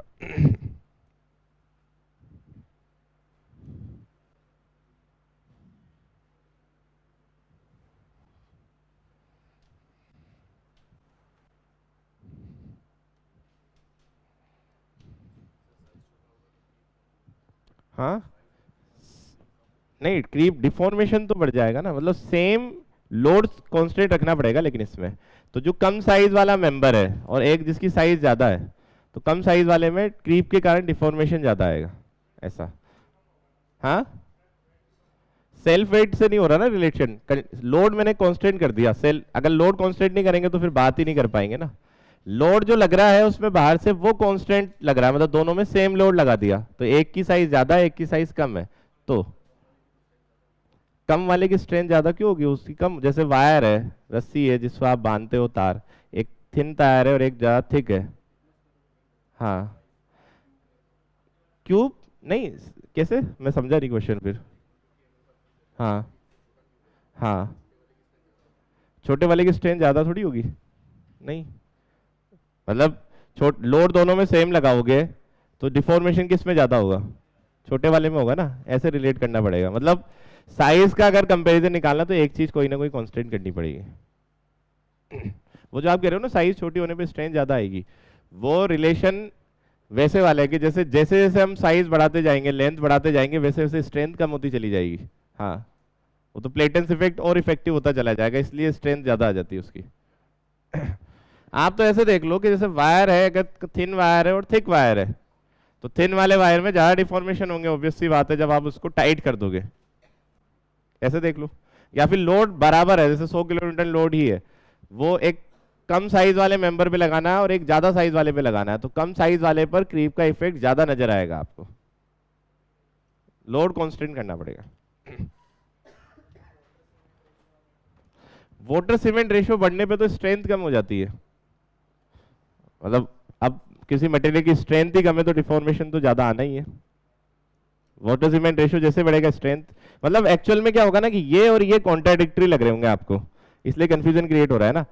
क्योंकि जैसे कि अगर मैं सीमेंट कंटेंट बढ़ाता हूं तो ऑब्वियस सी बात है स्ट्रेंथ तो बढ़ती है, ठीक है ना, तो फिर क्रीप कम होना चाहिए, इसलिए थोड़ा सा कंफ्यूजन हो रहा होगा। लेकिन वो उनके लॉजिक्स हैं इस तरीके से कि एग्रीगेट और सीमेंट में अगर हम क्रीप का इफेक्ट लगा के देखेंगे तो सीमेंट पेस्ट में ज्यादा क्रीप आता है, तो ये वाले दोनों तो उस लॉजिक से हुए। और अब यहां पर अगर हम देखेंगे कि वाटर सीमेंट रेशियो अगर मैंने बढ़ा दिया तो ओवरऑल स्ट्रक्चर की, मतलब उस मेंबर की या कंक्रीट की स्ट्रेंथ कम हो जाती है, तो उससे क्रीप बढ़ रहा है। वो क्या हो रहा है ना कि कॉन्ट्राडिक्टरी हो रहे हैं ये दोनों, क्योंकि सीमेंट बेस बढ़ाने पर भी तो स्ट्रेंथ बढ़ती है ना, तो फिर क्रीप कम होना चाहिए। तो वहां लॉजिक दूसरा है, वहां लॉजिक ये है कि सीमेंट पेस्ट और एग्रीगेट कंटेंट में दोनों में से अगर हम क्रीप का इफेक्ट देखें तो एग्रीगेट कंटेंट पर कम आता है in comparison to cement paste, ये है। बट वाटर सीमेंट रेशियो बढ़ाने पर जब कंक्रीट है उसकी स्ट्रेंथ कम हो जाती है, इसलिए क्रीप बढ़ गया है यहाँ पर। हाँ बताओ। फोर्थ वाला एयर एंट्रेनिंग एजेंट जो होता है ना, वो वर्केबिलिटी के लिए हम डालते हैं, टाइनी बबल्स होते हैं, पढ़े होंगे ना कंक्रीट टेक्नोलॉजी में। तो क्या होता है कि वो जो आपके एग्रीगेट्स हैं उनको एक ल्यूब्रिकेशन मिल जाता है जिससे वो डेंसली पैक कंडीशन में आ जाए, मतलब सेल्फ तरीके से। बट वो जो टाइनी बबल्स होते हैं वो वॉइड क्रिएट करते हैं उस स्ट्रक्चर के अंदर, वॉइड्स बन जाते हैं, और वॉइड्स बनने पे स्ट्रेंथ भी कम हो जाती है। तो इससे रिलेट किया है, मतलब ये दोनों स्ट्रेंथ से रिलेटेड है, ये दोनों इन दोनों मेंबर की, इन दोनों की प्रॉपर्टी जो क्रीप से क्या इफेक्ट आ रहा उससे रिलेटेड है, और बाकी ये वाले तो सिंपल है ही सी ऐसे है, ठीक है। ऊपर के जो दो हैं वो सीमेंट पेस्ट और एग्रीगेट कंटेंट, उन दोनों पर क्रीप का क्या इफेक्ट आएगा उससे रिलेटेड लॉजिक से है। ये दोनों स्ट्रेंथ के हिसाब से है कि वाटर सीमेंट रेशियो बढ़ेगा तो स्ट्रेंथ कम हो जाती है। एयर एंट्रेनिंग एजेंट अगर आपने डाला है तो वर्केबिलिटी तो बढ़ती है, लेकिन अंदर जो बबल्स रह जाएंगे आपके, उनका जो वॉइड्स रहेगा उससे स्ट्रेंथ कम भी हो जाती है, तो वो उससे स्ट्रेंथ कम होगी तो क्रीप बढ़ जाएगा, ठीक है। तो लॉजिक्स आप लिख भी लोगे ना वहां पर तो आपके क्लियर होगा, मतलब वो क्या होगा ना कि फिर कंफ्यूजन क्रिएट नहीं होंगे। जैसे मैंने जो बातें बोली है उसको आप अपनी लैंग्वेज में लिख लो कि ये होने से ऐसा हो रहा है, तो फिर याद रखने में आसानी होगी। मतलब 7 पॉइंट है, 7 में से कोई सा भी पॉइंट आपका ऑब्जेक्टिव में आ जाएगा और वो पूछ लेंगे कि इस पे क्रीप बढ़ रहा है, कम हो रहा है, बराबर हो रहा है, नन ऑफ द अबव, उस तरह की चीजें, ठीक है। अब देखो बात तो कर ली क्रीप की, अल्टीमेट क्रीप स्ट्रेंथ भी देख लिया, लेकिन उसको कैलकुलेट कैसे करेंगे, उसको कैसे कैलकुलेट करना है। तो कैलकुलेट करना हमारे लिए इतना आसान नहीं, क्योंकि इतने सारे फैक्टर्स पे डिपेंड कर रहा है, ठीक है। मतलब उसको प्रैक्टिकली क्रीप को कैलकुलेट करना हमारे लिए इसलिए आसान नहीं है क्योंकि ये 6-7 फैक्टर्स पे वो डिपेंड कर रहा है। तो इसके लिए कोड ने क्या करा है, कोड ने क्रीप कोफिशिएंट करके टर्म इंट्रोड्यूस की है, जिससे हम क्रीप की वैल्यू को कैलकुलेट कर सकते हैं, और वो क्रीप कोफिशिएंट इलास्टिक स्ट्रेन और अल्टीमेट क्रीप स्ट्रेन के बीच का रिलेशन बताती है। तो इलास्टिक स्ट्रेन तो हम निकाल लेंगे, और अगर इलास्टिक स्ट्रेन हमें पता है और इलास्टिक स्ट्रेन और क्रीप स्ट्रेन का बीच का रिलेशन पता है, जिसको हम क्रीप कोएफिशिएंट बोलते हैं, तो उससे हम अल्टीमेट क्रीप स्ट्रेन निकाल पाएंगे, ठीक है। तो इसमें आगे लिख लेना फिर, in the absence of, in the absence of data, in the absence of data, DATA related, in the absence of data related to the absence of data related to the factors, in the absence of data related to the factors affecting creep, in the absence of data related to the factors affecting creep, the IS code recommends the IS code recommends the use of the IS code recommends the use of creep coefficient. The IS code recommends the use of creep coefficient, bracket में लिख लेना theta, creep coefficient for calculating ultimate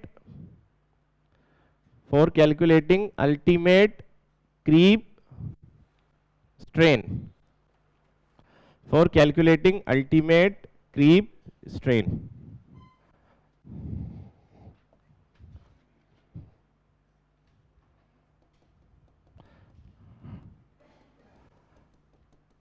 creep coefficient जो होगा वो होता है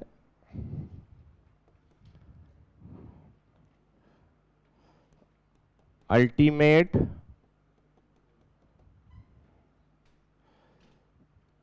creep strain divided by elastic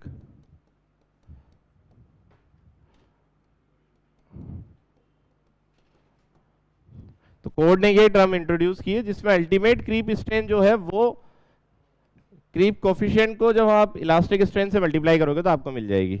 अब ये क्रीप कोफिशिएंट की वैल्यू एज ऑफ लोडिंग के अकॉर्डिंग दी हुई है, age of loading,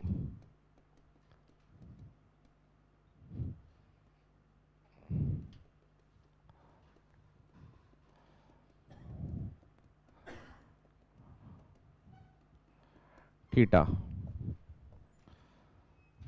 7 days, 28 days, 1 year,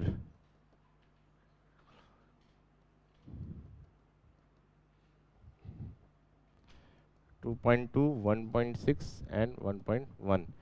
as of loading का मतलब है कि इतने दिन के बाद में लोड लगा दिया। यह नहीं होगा कि 7 दिन के लिए लोड लगाया, 28 दिन के लिए या 1 साल के लिए। जिस एज स्ट्रक्चर के जिस एज के बाद में आपने लोड लगाया ना वो है। तो अगर आप 7 दिन के बाद में ही लोड लगा देते हो तो आपका क्रीप कोफिशिएंट 2.2 आएगा, मतलब अल्टीमेट क्रीप स्ट्रेन आपकी ज़्यादा आएगी। जैसा हम वहां पर लिखा है कि अर्ली एज पर अगर लोड लगता है तो क्रीप बढ़ेगा। 28 दिन के बाद लगाते हो तो 1.6 टाइम ऑफ इलास्टिक स्ट्रेन, और अगर 1 ईयर के बाद स्ट्रक्चर का साल भर कास्ट होने के बाद में साल भर हो चुका है फिर लोड लगा रहे हो तो फिर आपका आएगा 1.1। ब्रिज के केस में होता है। ऐसा इसलिए हो रहा है कि टाइम के साथ में स्ट्रेंथ बढ़ती है, बढ़ रही है। हाँ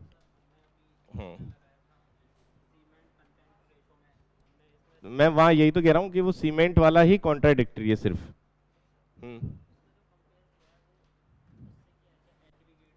मतलब एग्रीगेट और सीमेंट का क्रीप को लेकर के क्या नेचर है उससे किया रिलेट। हाँ उसमें सीमेंट कंटेंट बढ़ाने पे तो स्ट्रेंथ बढ़ती है। हाँ वही तो मैं बोल रहा था कि वो जो शुरू के दो है ना वो स्ट्रेंथ से रिलेट नहीं करे, उनके नेचर से रिलेट किए।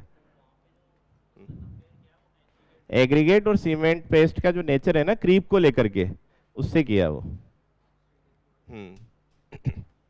तो ये जो इफेक्ट होता है ना ये होता है ब्रिज के केस में। ब्रिज में मेजर लोडिंग तब आएगी जब उस पे से ट्रैफिक जाना चालू हो जाएगा। ठीक है, तो आपने पियर बना दिए और जो पूरा गर्डर है वो कास्ट कर दिया, उसके बाद में आप लोडिंग लगाना कब चालू करते हो, मतलब उस पे से गाड़ी पास होना कब चालू होगी उस पर डिपेंड करे, उस मतलब वो किस एज पे स्टार्ट हो रही है उससे क्रीप आपका चेंज होगा। ठीक है, क्योंकि एक्चुअल स्ट्रक्चर में तो क्या होगा कि लोड वैसे ही लगने लग जाता है ना, जैसे स्लैब बन गई, अब स्लैब के ऊपर आपने क्या लगा दी, फ्लोरिंग कर दी। फ्लोरिंग अगर हो जाती है और उसके बाद में फिनिशिंग कंप्लीट हो जाएगी तो लोग रहने आ जाते हैं ना।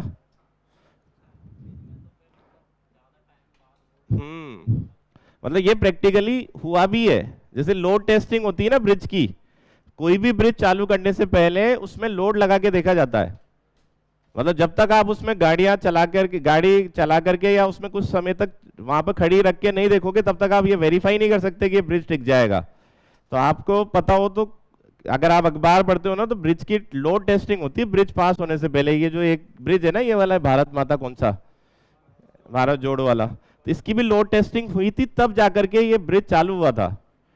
क्योंकि पियर लगा, आपने पियर बना दिए, गर्डर कास्ट कर दिया, उसका मतलब ये नहीं कि ब्रिज टिका रहेगा, उसमें गाड़ियां थोड़ी चली। मेजर लोड तो गाड़ी चलने की वजह से आएगा ना। तो 27 टन के 8 ट्रक, मतलब एक एक करके उसमें उसमें मतलब वहां पर लोकेशन मार्क हो जाती है, वहां पे ट्रक को खड़ा किया 27 टन के। ठीक है, 24 घंटे तक वो ट्रक वहीं खड़े रहते हैं।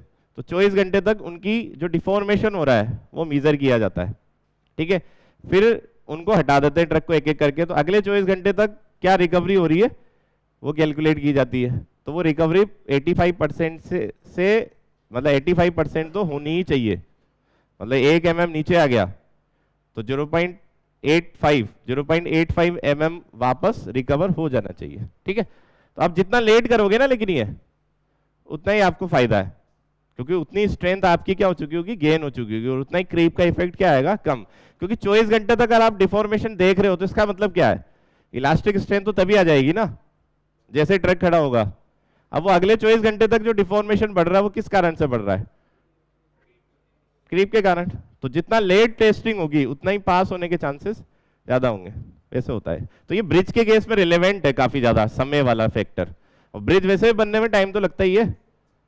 2016 में स्टार्ट हुआ था ब्रिज, 16 या 17 में ये वाला, और ये कंप्लीट हुआ है 23 में जाके, 22 में अगस्त में स्टार्ट हो गया था ना, नहीं अगस्त में नहीं हुआ, अगस्त में लोड टेस्टिंग हुई थी, अक्टूबर के आसपास हुआ होगा। ठीक है, तो एज ऑफ लोडिंग का मैक्सिमम इफेक्ट ब्रिज में आएगा। बाकी जनरल जो हमारे स्ट्रक्चर्स होते हैं ये बिल्डिंग वाले, उनमें तो एज ऑफ लोडिंग मतलब उसमें तो लोड लगने चालू हो ही जाते हैं ना। स्लैब बन गई तो स्लैब के ऊपर फ्लोरिंग हो गई, फिनिशिंग होगी तो लोग रहने आ गए, तो लग गया ना लोड, जल्दी लग गया। ठीक है हाँ वो वाला वाइस गोदाम का जो वो जो सर्कल है ना जहाँ पे मॉल है दो, एक में मैकडी है एक में थिएटर है, वहां पे जो स्पान है उसी स्पान की टेस्टिंग हुई थी। ठीक है अब वो स्पान कास्ट ही 2017 में हुआ है और उसकी टेस्टिंग 2022 में करोगे, क्यों आएगा डिफॉर्मेशन? 5 साल हो गए, तो वैसे ही स्ट्रेंथ इतनी बढ़ चुकी होगी, तो इसलिए क्रीप कम आता तो पास हो जाता है। तो इसमें देखो क्रीप से रिलेटेड एक फैक्टर और आएगा, जैसे क्रीप तो ऐसे कैलकुलेट करना है, इससे हमें क्लियरली पता चल रहा है जितनी लेट लोडिंग लगाओगे उतना क्रीप का इफेक्ट हमारा कम होगा, क्योंकि अल्टीमेटली इलास्टिक स्ट्रेन से मल्टीप्लाई होना है। ठीक है, अब एक चीज मैंने बोला था आगे कि बिहेवियर में हम एक फैक्टर और पढ़ेंगे कि जिससे भी हमारी कंप्रेसिव स्ट्रेंथ कम या ज्यादा आ सकती है, तो वो है लोडिंग रेट। ठीक है, अब लोडिंग रेट को हम क्रीप से रिलेट करके कैसे बताएंगे कि हमारी स्ट्रेंथ ज्यादा आएगी या कम आएगी। अब देखो लोडिंग जब आप टेस्ट करते हो ना क्यूब की, तो क्यूब में लोड किस रेट से बढ़ाना है उस पर भी डिपेंड कर जाएगा कि स्ट्रेंथ ज्यादा आती है या फिर कम आती है। तो अगर लोडिंग रेट ज्यादा है तो ज्यादा होने का मतलब क्या है कि आप लोड को बढ़ाने की जो रेट है वह आपकी थोड़ी तेज है, मतलब फास्ट है। ठीक है, जैसे 1 मिनट में आप 0 से 50 किलो न्यूटन पे जा रहे हो, और लोड रेट बढ़ाने का मतलब क्या हो गया कि आप या तो 1 मिनट में 0 से 100 किलोमीटर चले गए, या फिर 50 किलोमीटर जाने में आपको आधा मिनट ही लगा है। ठीक है, तो लोड को जो बढ़ाने की रेट है वो ज्यादा है जब लोडिंग रेट आपकी ज्यादा है, तो जो फेलियर वाला लोड है वो थोड़ा जल्दी आ जाएगा, यही होगा ना। तेज रेट से बढ़ा रहे हो लोड, तो फेलियर वाला लोड क्या हो जाएगा, थोड़ा जल्दी आ जाएगा। अब जब हम एलएसएम पढ़ेंगे आगे जाके, तो हम कंक्रीट का जो फेल होने का जो क्राइटेरिया मान के चलेंगे वो मान के चलेंगे स्ट्रेन, कि एक पर्टिकुलर स्ट्रेन वैल्यू अगर हो जाएगी तो कंक्रीट हमारी फेल। अब बेंडिंग कंप्रेशन में होती है 0.0035 और डायरेक्ट कंप्रेशन में होती है 0.002। तो 0.002 की स्ट्रेन अगर आ जाती है तो हम क्या मान लेंगे, फेल। अब क्या होता है कि जैसे लोडिंग रेट अगर हमारी ज्यादा है, तेज है लोडिंग रेट, तो क्या होगा कि टाइम पीरियड कम हो गया जिसमें वो फेल होगा। ये तो समझ में आ रहा है ना। तो टाइम पीरियड कम हो गया तो टाइम डिपेंडेंट फिनोमिना उसका इफेक्ट भी कम हो गया, और टाइम डिपेंडेंट फिनोमिना क्या है, क्रीप। तो वो जो 0.002 स्ट्रेन टोटल वाली आएगी जिसकी वजह से फेलियर होंगे, तो उसमें जो क्रीप का पार्टिसिपेशन है वो भी क्या हो जाएगा, कम हो जाएगा। तो ज्यादा पार्टिसिपेशन किसका रहेगा, लोड का। तो मतलब ज्यादा पार्टिसिपेशन अगर लोड का है तो जब उसको एरिया से डिवाइड करोगे तो स्ट्रेंथ क्या आ जाएगी, ज्यादा आ जाएगी ना। ये कब हो रहा है लेकिन, जब लोडिंग रेट आपकी क्या है, हाई है। तो इसका मतलब क्या है कि लोडिंग रेट जब ज्यादा होती है तो क्यूब की स्ट्रेंथ आपको ज्यादा मिलेगी, क्योंकि क्रीप का जो पार्टिसिपेशन है लास्ट वाली स्ट्रेन जिसको हम फेलियर स्ट्रेन बोल रहे हैं उसमें क्या रहेगा, कम।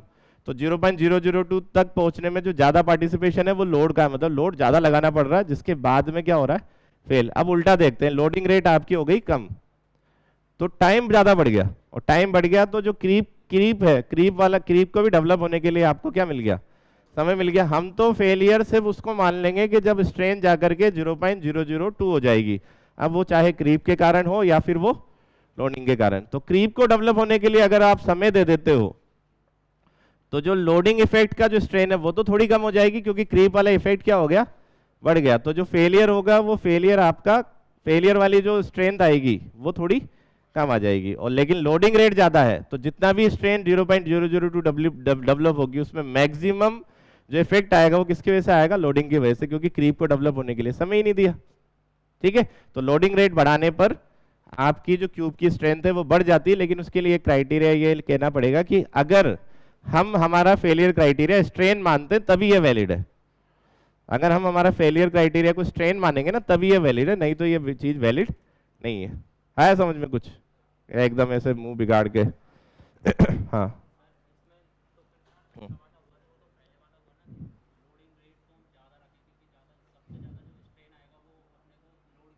हम्म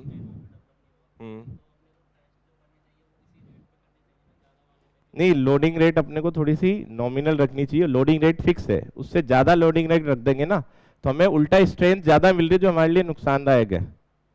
मतलब किसी चीज की स्ट्रेंथ जितनी आनी चाहिए उससे ज्यादा कैलकुलेट कर लोगे तो आपके लिए अच्छी बात है या गलत बात है।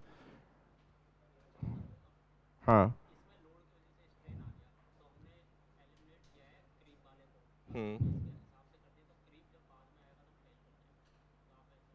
हाँ, मैं यही बोल रहा हूँ कि ओवर दी टाइम तो हमारा स्ट्रक्चर ज़्यादा समय तक रहेगा, तो क्रीप का इफेक्ट तो हमें कंसिडर करना हमारे लिए बढ़िया है। तो उससे बस क्या होगा कि हमारी स्ट्रेंथ क्या हो जाएगी, कम। और किसी भी चीज़ की स्ट्रेंथ को जब आप कैलकुलेट करते हो तो कम स्ट्रेंथ कैलकुलेट करना हमारे लिए बढ़िया बात है, अंडर एस्टिमेट करना। ठीक है, तो इनका सही क्वेश्चन था कि सर लोडिंग रेट को ज़्यादा रखना सही है या फिर कम रखना। तो अगर लोडिंग रेट कम रखोगे तो ओवरऑल आपकी जो स्ट्रेंथ है वो कम आ रही है, क्योंकि क्रीप इफेक्ट बढ़ रहा है। तो हमारे लिए अच्छी बात है कि हम किसी चीज़ की स्ट्रेंथ को थोड़ा कम कैलकुलेट करें, क्योंकि स्ट्रेंथ कम कैलकुलेट करने से आप अपने आप ही जो एरिया प्रोवाइड करोगे थोड़ा ज़्यादा प्रोवाइड कर दोगे। मतलब स्ट्रेंथ को अंडर एस्टिमेट करना हमारे लिए फ़ायदेमंद है। तो वो जो स्टैंडर्ड लोडिंग रेट है वो मैं लिखा दूंगा यहाँ पे अभी, बट ये कंपैरिजन हमें समझना होगा। तो ऐसा क्या मुंह बिगाड़ के बैठे हो भाई, ऐसा क्या पढ़ा दिया? टाइम तो हाँ ठीक है, टाइम तो होना ही है, किसी दिन सबका होना है, लेकिन तुम लोग टाइम पे आ जाया करो। ये एक रिक्वेस्टिंग मोड में बोल रहा हूँ मैं। 15-15, 20-20 मिनट तक आते हो, कोई गेट खोल रहा है, ये कर रहा है, तो उससे डिस्टर्बेंस होता है। तो अभी लिख के जाओगे। अभी कहाँ टाइम हो गया, कहाँ हुआ? अभी तो बचा है टाइम। तो इसमें ऐसे लिख लेना, 2 लाइन लिखनी है। Effect of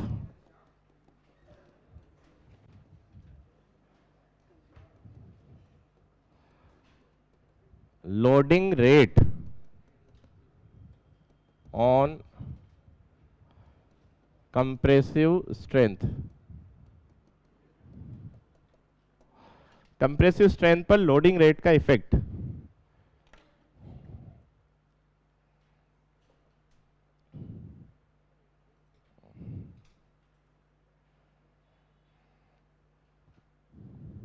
Effect of loading rate on compressive strength.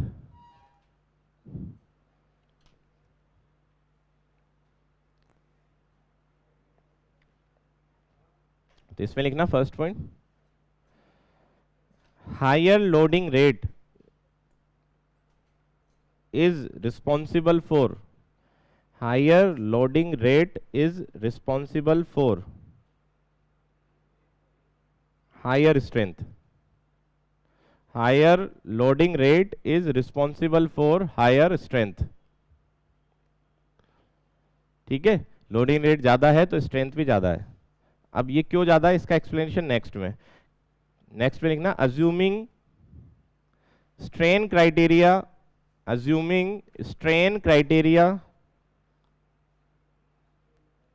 assuming strain criteria for failure, assuming strain criteria for failure,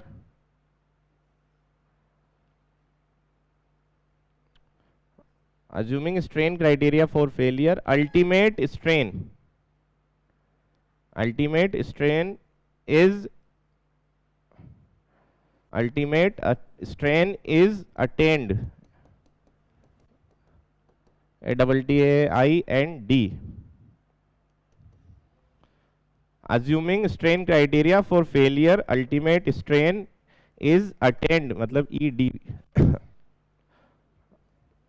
attained early, मतलब जल्दी आ जाएगी।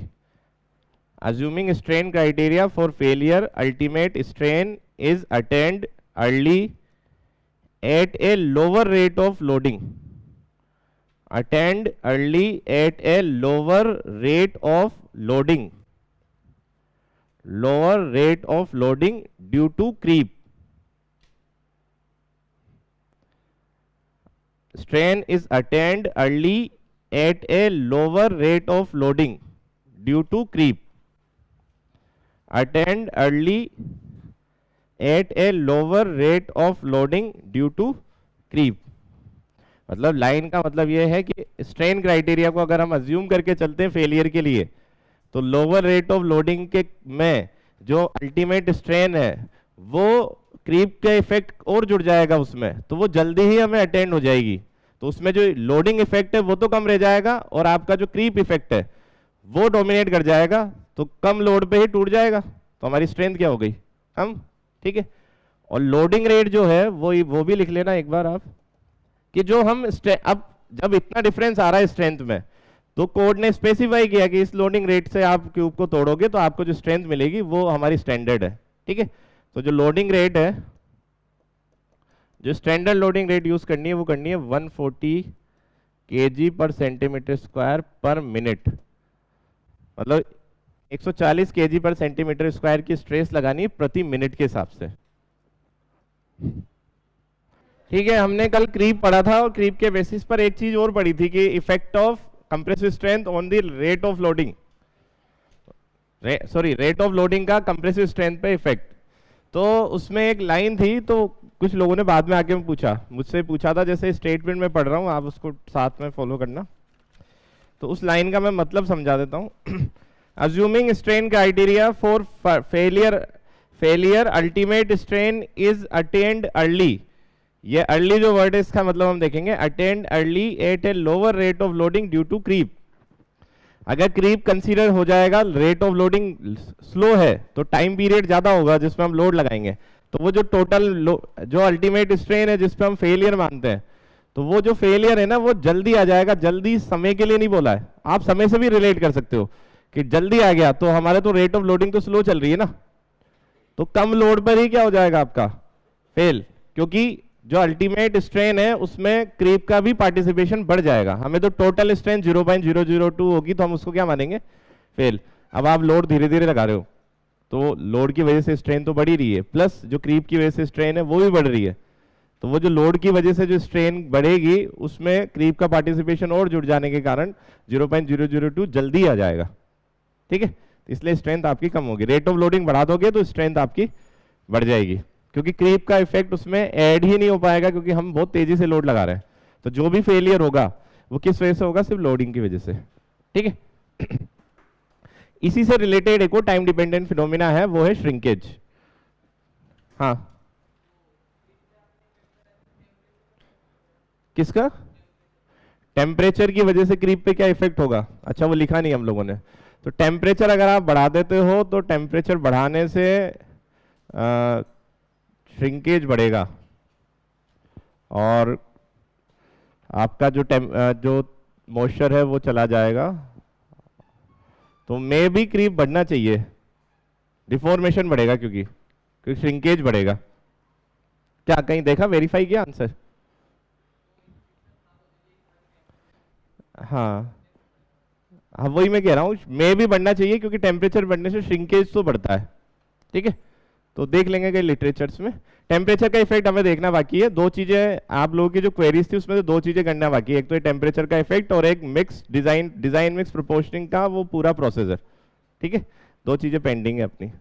तो टेम्परेचर इफेक्ट के कारण क्रीप बढ़ना चाहिए, लेकिन प्रॉपर एक्सप्लेनेशन के लिए एक बार बुक्स वगैरह पढ़नी पड़ेगी। हाँ,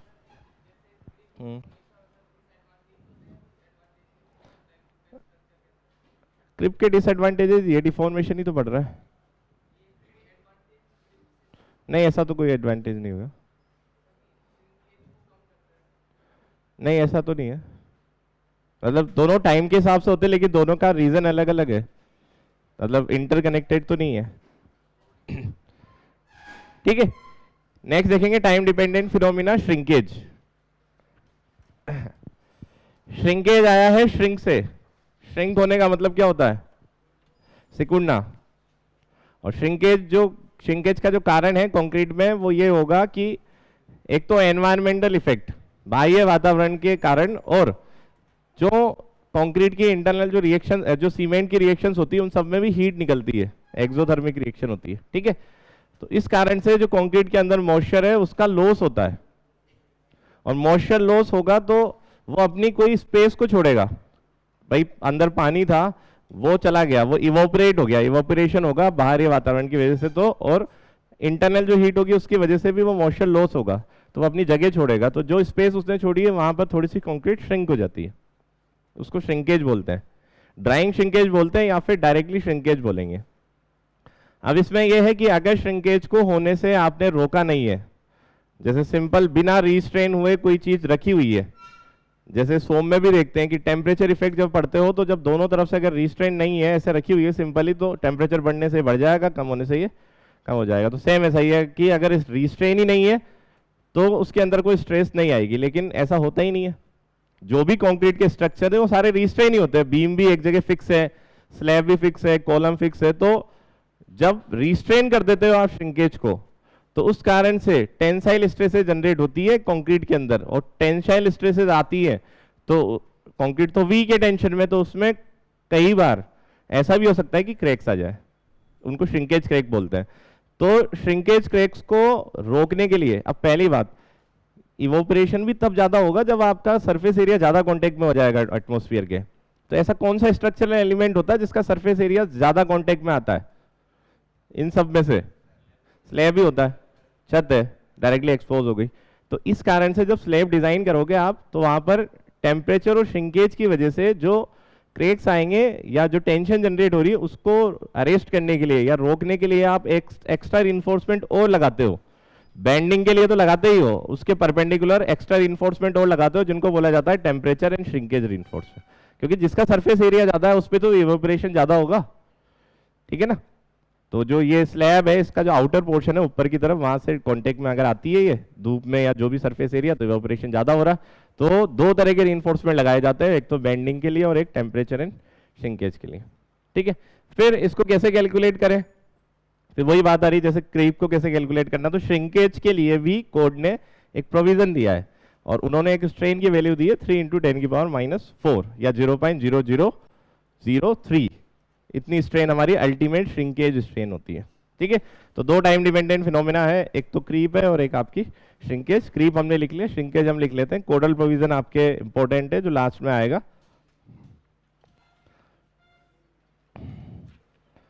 तो कंक्रीट श्रिंक्स, हेडिंग है shrinkage.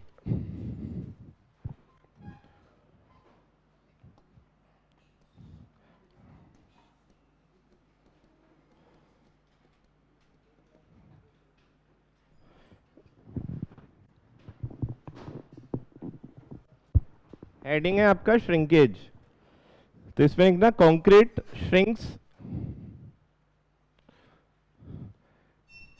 In the concrete shrinks in the hardened HARDENED, इस वाली स्टेज में जब वो हार्ड हो जाती है, concrete shrinks in the hardened state, concrete shrink in the hardened state due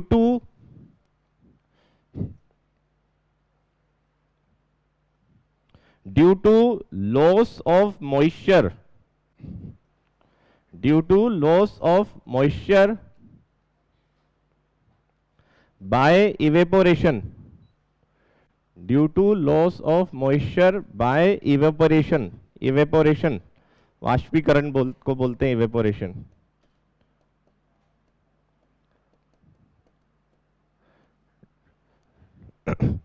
loss of moisture by evaporation,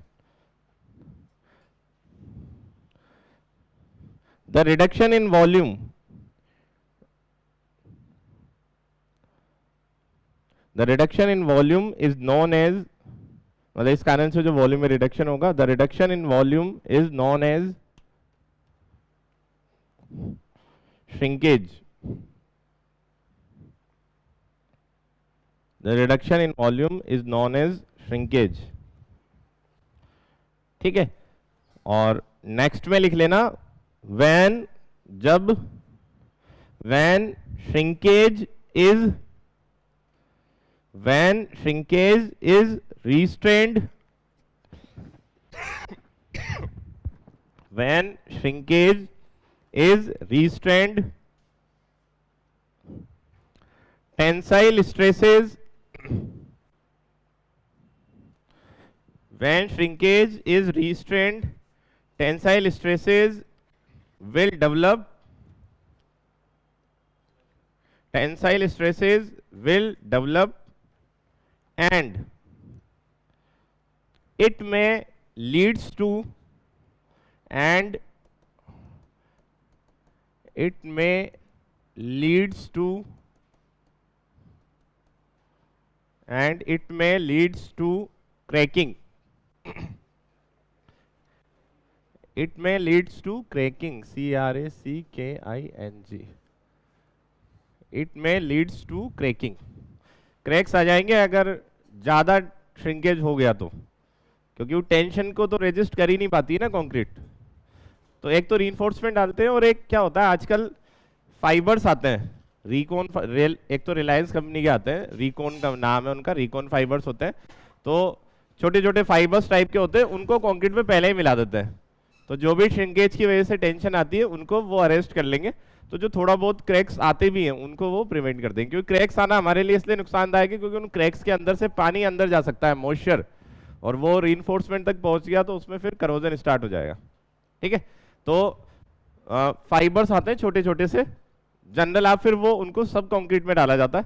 जहां पर ऐसा है कि इवोपरेशन का इशू ज्यादा होता है, ड्राई वेदर वाले जो जगह होती है जैसे राजस्थान है, रेगिस्तानी इलाका है, तो जहां पर ड्राई वेदर ज्यादा रहता है, मतलब इवोपरेशन ज्यादा होगा, तो उस जगह की जो कंक्रीट है उसमें एडवाइजेबल ऐसा है कि आप माइक्रो फाइबर्स आते हैं उनको आप कंक्रीट में डाल दो। तो उससे क्या होगा, श्रिंकेज होगा भी सही, और उनमें अगर टेंशन आएगी तो टेंशन वो फाइबर्स ले लेंगे, छोटे छोटे फाइबर्स होते हैं या जो स्लैब है उसमें तो हम अलग से रीइंफोर्समेंट डालते ही हैं, बाकी और किसी स्ट्रक्चरल कंपोनेंट में हम अलग से रीइंफोर्समेंट नहीं डाल रहे हैं टेम्परेचर और श्रिंकेज के लिए। तो उसके लिए मतलब रीइंफोर्समेंट सरिये वाला नहीं डाल रहे हैं, फाइबर्स डाल रहे हैं। ठीक है, तो वो भी एक टाइप का रीइंफोर्समेंट है तो इसमें लास्ट लिखेंगे कि ये जो श्रिंकेज की वजह से स्ट्रेन आती है उसकी क्या वैल्यू है, तो वो डायरेक्टली कोड ने बोला है कि भाई इतनी ले लो आप, और वो कोडल प्रोविजन हमें ध्यान रखना है। तो as per IS code, as per IS code, as per IS code ultimate shrinkage strain is 3 into 10 की पावर -4 और 0.0003। तो कोड के अनुसार इतनी हमें श्रिंकेज वाली स्ट्रेन लेनी है। 3 इंटू 10 की पावर -4, तो इसका मतलब ये 0.000 फिर 3 आएगा। तो ये ध्यान रखना है कितने जीरो आएंगे, इससे पहले मैंने ये लिखा है थोड़ा सा ध्यान रखने के लिए, मतलब इससे ज़्यादा आसानी से याद हो जाएगा। 3 इंटू 10 की पावर -4 ठीक है, तो दो टाइम डिपेंडेंट फिनोमिना देख लिए। अब हम देखेंगे कि जब हम कंप्रेशन टेस्ट करते हैं क्यूब के ऊपर तो कैसा हमारा स्ट्रेस स्ट्रेन कर्व फॉलो होता है। सेम उसी तरीके से जो आप माइल्ड स्टील का कर्व देखते हो कि भाई माइल्ड स्टील है, उस पर आपने टेंशन लगाया तो उसका एक पूरा कर्व बना लिया ना कि ये पॉइंट इसके लिए, ये वाला पॉइंट इसके लिए, तो वो है। तो एक्चुअल कर्व देखेंगे हम, बट उससे डिजाइन नहीं होती है, डिजाइन के लिए उस कर्व को मॉडिफाई किया जाता है। तो वो मॉडिफिकेशन वाला कर्व तो तब देखेंगे जब हम डिजाइन फिलोसॉफीज पर आ जाएंगे, बट अभी देखेंगे एक्चुअल कर्व, और उसके कुछ पॉइंट्स हैं उनको हम नोट डाउन कर लेंगे, जिनके या तो क्वेश्चन पूछे जाएंगे या फिर आगे हम उनको यूज में लेने वाले। ठीक है, तो कुछ सर्टेन पॉइंट्स होंगे। तो stress strain curve of concrete in uniaxial compression, ठीक है, वो जो माइल्ड स्टील का कर्व बनता है वो बनता है आपका यूनिएक्सियल टेंशन में। ठीक है, तो stress strain curve of concrete in uniaxial compression, uniaxial का मतलब कंप्रेशन एक ही एक्सिस से लगा रहे हो ऐसे सिर्फ। ठीक है, तो जो नेक्स्ट हम देखने वाले हैं stress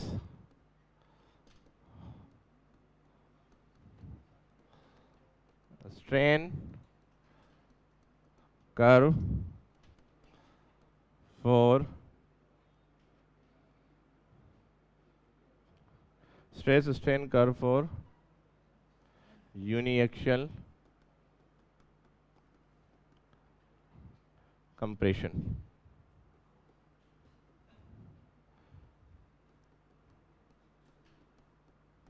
stress strain curve for uniaxial compression।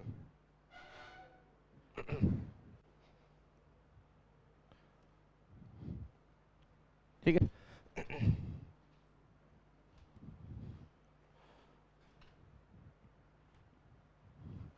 तो इसमें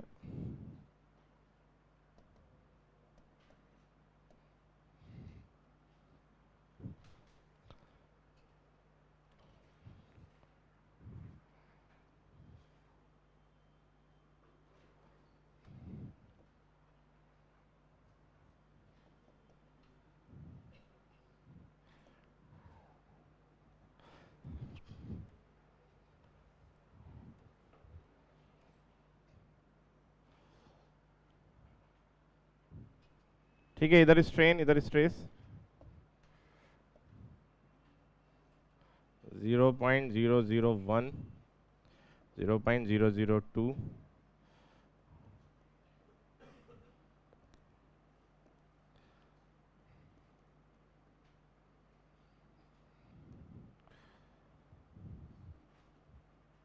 005 और स्ट्रेस इस तरफ ये स्ट्रेन है,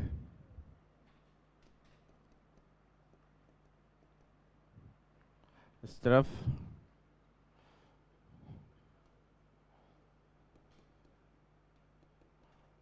स्ट्रेस है, ठीक है। और ये वाली वैल्यू 10, 20, 30, 40,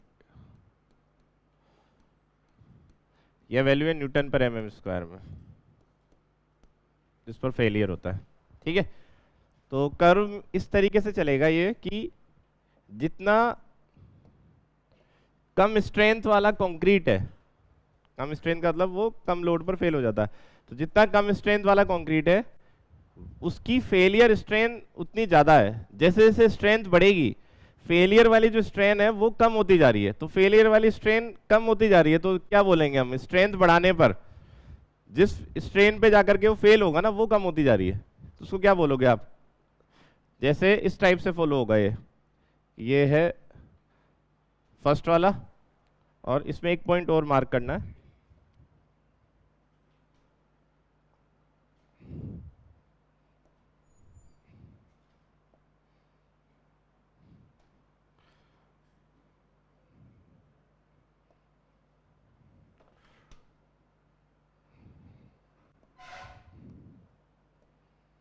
ये सबसे कम, मतलब जो भी टेस्ट करो उसमें लगभग 10 से 20 के बीच में इसकी स्ट्रेंथ है न्यूटन पर एम स्क्वायर में। अगर हम ग्रेड बोले तो 10 या 15 ग्रेड का कंक्रीट है, इससे ग्रेड इंक्रीज करते जाएंगे तो ये कर्व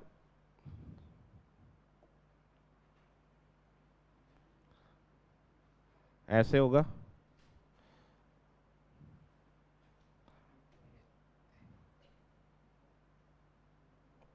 और स्ट्रेंथ बढ़ा दी,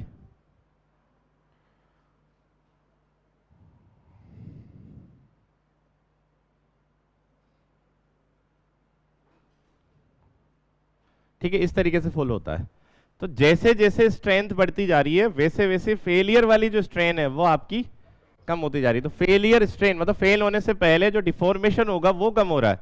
तो क्या प्रॉपर्टी है भाई, मतलब किस प्रॉपर्टी में इंक्रीमेंट हो रहा है या डिक्रीमेंट हो रहा है, ब्रिटलनेस। इसको बोलेंगे ब्रिटलनेस, वो प्रॉपर्टी है जो ये रिप्रेजेंट करती है कि फेल होने से पहले डिफॉर्मेशन अगर कम होते हैं हमारे तो हम बोलते हैं उसको ब्रिटल मटेरियल, या फिर ऐसा कि फेलियर अचानक से हो जाएगा। तो जैसे जैसे स्ट्रेंथ बढ़ रही है वैसे वैसे फेलियर से पहले जितना वो डिफॉर्मेशन लेगा वो कम होता जा रहा है। इसका मतलब क्या है कि जो ब्रिटलनेस है वो हमारी बढ़ती जा रही है स्ट्रेंथ बढ़ाने पे। दूसरा पॉइंट, जब जो भी मटेरियल है जिसके लिए भी हम टेस्ट कर रहे हैं उसकी जो पीक वाली स्ट्रेस है, मैक्सिमम स्ट्रेस है, वो मिलेगी हमें 0.002 स्ट्रेन पर, मतलब 0.002 स्ट्रेन पर तो वो पीक पे जाएगा कर्व, उसके बाद में वो डाउन होने लग जाएगा, ठीक है। तीसरा, जो भी आपका फेलियर स्ट्रेन है वो एक रेंज के बीच में आ रही है, वो आएगी 0.003 से 0.005, ठीक है। तो इसमें से ही वैल्यूज को लेकर के कोड ने, जब हम एलएसएम पढ़ेंगे तो वहां पर फेलियर स्ट्रेन की जो वैल्यू है बेंडिंग कंप्रेशन में वो तो उन्होंने ले ली 0.0035, और डायरेक्ट कंप्रेशन में उन लोगों ने लिए 0.002, ठीक है।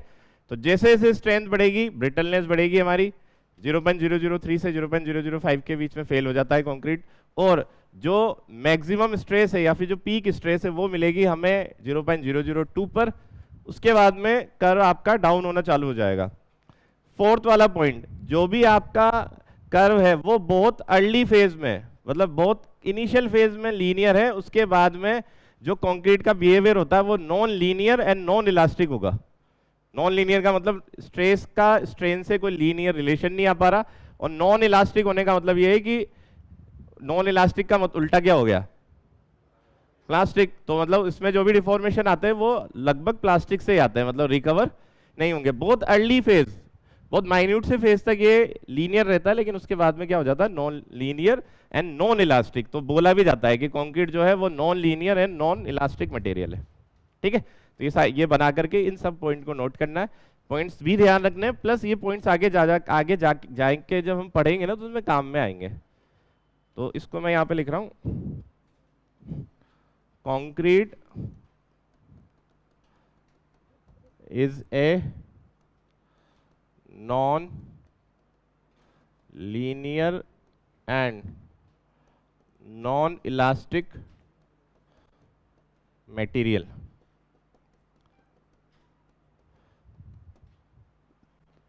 Non linear and non elastic material है ये। तो एक्चुअल कर्व की बात हो रही है, ये एक्चुअल जैसा आता है कर्व वैसा, बट इस कर्व के हिसाब से डिजाइन नहीं की जाएगी। सेम हम ऐसा स्टील में भी करते हैं कि यील्ड प्लेट्यू को नेग्लेक्ट कर दिया, जो आपने पढ़ा होगा ना, प्लास्टिक एनालिसिस पढ़ते हैं तो बाइलिनियर कर्व में कन्वर्ट कर दिया, ऊपर जाएगा यील्ड होगा स्ट्रेट, क्योंकि कैलकुलेशन आपकी टिपिकल हो जाएगी अगर इसको इस तरीके से फॉलो करते हुए पढ़ेंगे तो।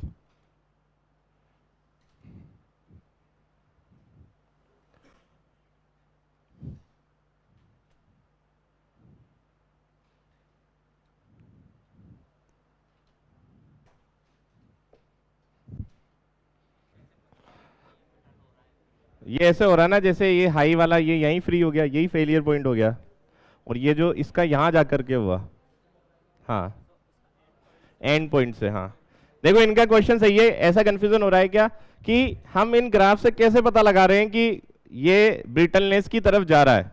तो ग्राफ से आप ऐसे पता लगाओगे जैसे ये पॉइंट इसका फेलियर पॉइंट है, तो वो कहीं ना कहीं पॉइंट 3 से पॉइंट मतलब 3 से 4 के बीच में, इसका यहाँ हो गया, इसका यहाँ हो गया, ये थोड़ा सा आगे तक चला गया। तो फेलियर पॉइंट कहाँ जाकर के आता है, मतलब वो तो स्ट्रेस का स्ट्रेन से जो वेरिएशन चल रहा है, तो इसके बाद में डाउन होना चालू जरूर हो गया, लेकिन कहाँ जाकर के वो कर्व एंड हुआ उस पर डिपेंड करेगा। तो जो फेलियर से पहले डिफॉर्मेशन आ रहा है वो आपका स्ट्रेंथ बढ़ेगी, तो वो जल्दी ही फेल हो रहा है, मतलब डिफॉर्मेशन के हिसाब से। तो ब्रिटलनेस बढ़ जाती है जब आप उसकी स्ट्रेंथ को बढ़ाते हो। नॉन लीनियर का मतलब ये कि हमारा लीनियर वेरिएशन तो ये वाला होता है ना, ये वाला जो पोर्शन होता है, स्ट्रेस का स्ट्रेन से कोई लीनियर रिलेशन नहीं निकल पा रहा है, ठीक है। तो ये तो हो गया नॉन लीनियर। नॉन इलास्टिक तो प्रॉपर्टी प्रैक्टिकली पता चलेगी कि जब आपने लोड लगा करके लोड हटाया तो फिर से वो रीगेन नहीं हुआ, तो non linear and non elastic, ठीक है। तो दो चीजें, एक तो नॉन लीनियर नॉन इलास्टिक है, और ये सारे तो बना लिए। तो इन पॉइंट्स को एक एक करके लिख लेते हैं। तो इसमें फर्स्ट पॉइंट लिखना अल्टीमेट स्ट्रेन या फेलियर स्ट्रेन, आप कोई से भी लिख सकते हो। अल्टीमेट स्ट्रेन ब्रैकेट में लिख लेना failure strain. Ultimate strain lies LIES between कहां से कहां तक,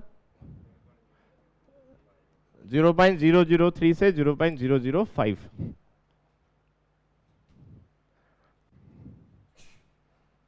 तो ultimate strain lies between 0.003 to 0.005।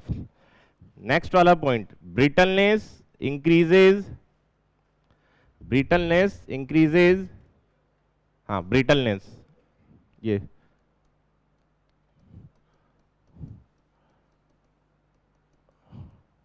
Brittleness increases with increase in grade of concrete. Brittleness increases with increase in grade of concrete. Brittleness increases with increase in grade of concrete. Brittleness increases with increase in grade of concrete. Grade बढ़ रही है मतलब strength भी उसकी बढ़ रही है, ठीक है। नेक्स्ट वाला, नेक्स्ट पॉइंट होगा, नेक्स्ट पॉइंट में लिखेंगे कि जो कर्व्स है, सारे जितने भी कर्व बन रहे हैं अलग अलग ग्रेड के, ये बहुत इनिशियल फेज में, मतलब बहुत कम फेज में, स्टार्टिंग में ही लीनियर रहेंगे, उसके बाद में नॉन लीनियर है। द कर्व्स आर, मतलब मल्टीपल कर्व के लिए बात हो रही है। The curves CURVES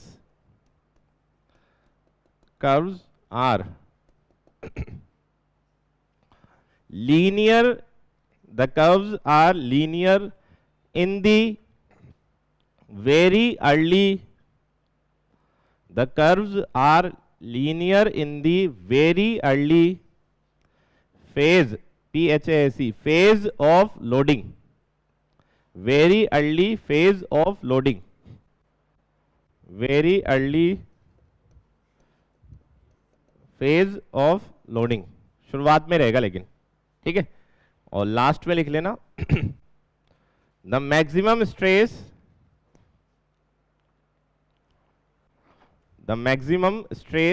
is reached,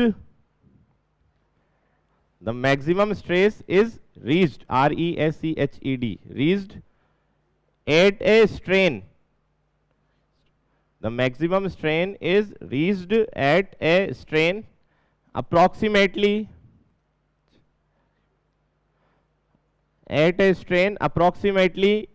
equal to 0.002 फिर कोमा लगा के बियॉन्ड दिस पॉइंट, इस पॉइंट के बाद में beyond this point further increase in strain, beyond this point further increase in strain, the value of beyond this point further increase in strain, the value of stress is decreases, the value of stress is decreases, कम हो रही है उसके बाद तो उल्टी। ठीक है, तो ये कुछ पॉइंट है जो हमें ध्यान रखने हैं, पूछे भी जाते हैं डायरेक्ट, और इनका आगे यूज भी आएगा, फिर मैं पूछूंगा कि मैंने वहां ऐसा पढ़ाया है तो फिर इसका मुझे बताओ। ठीक है, तो इसका मतलब है कि आपको सारी चीजें जो स्टार्टिंग से आपको रिवीजन करना पड़ेगा, तभी जाकर के पूरा सब्जेक्ट समझ में आएगा। ठीक है।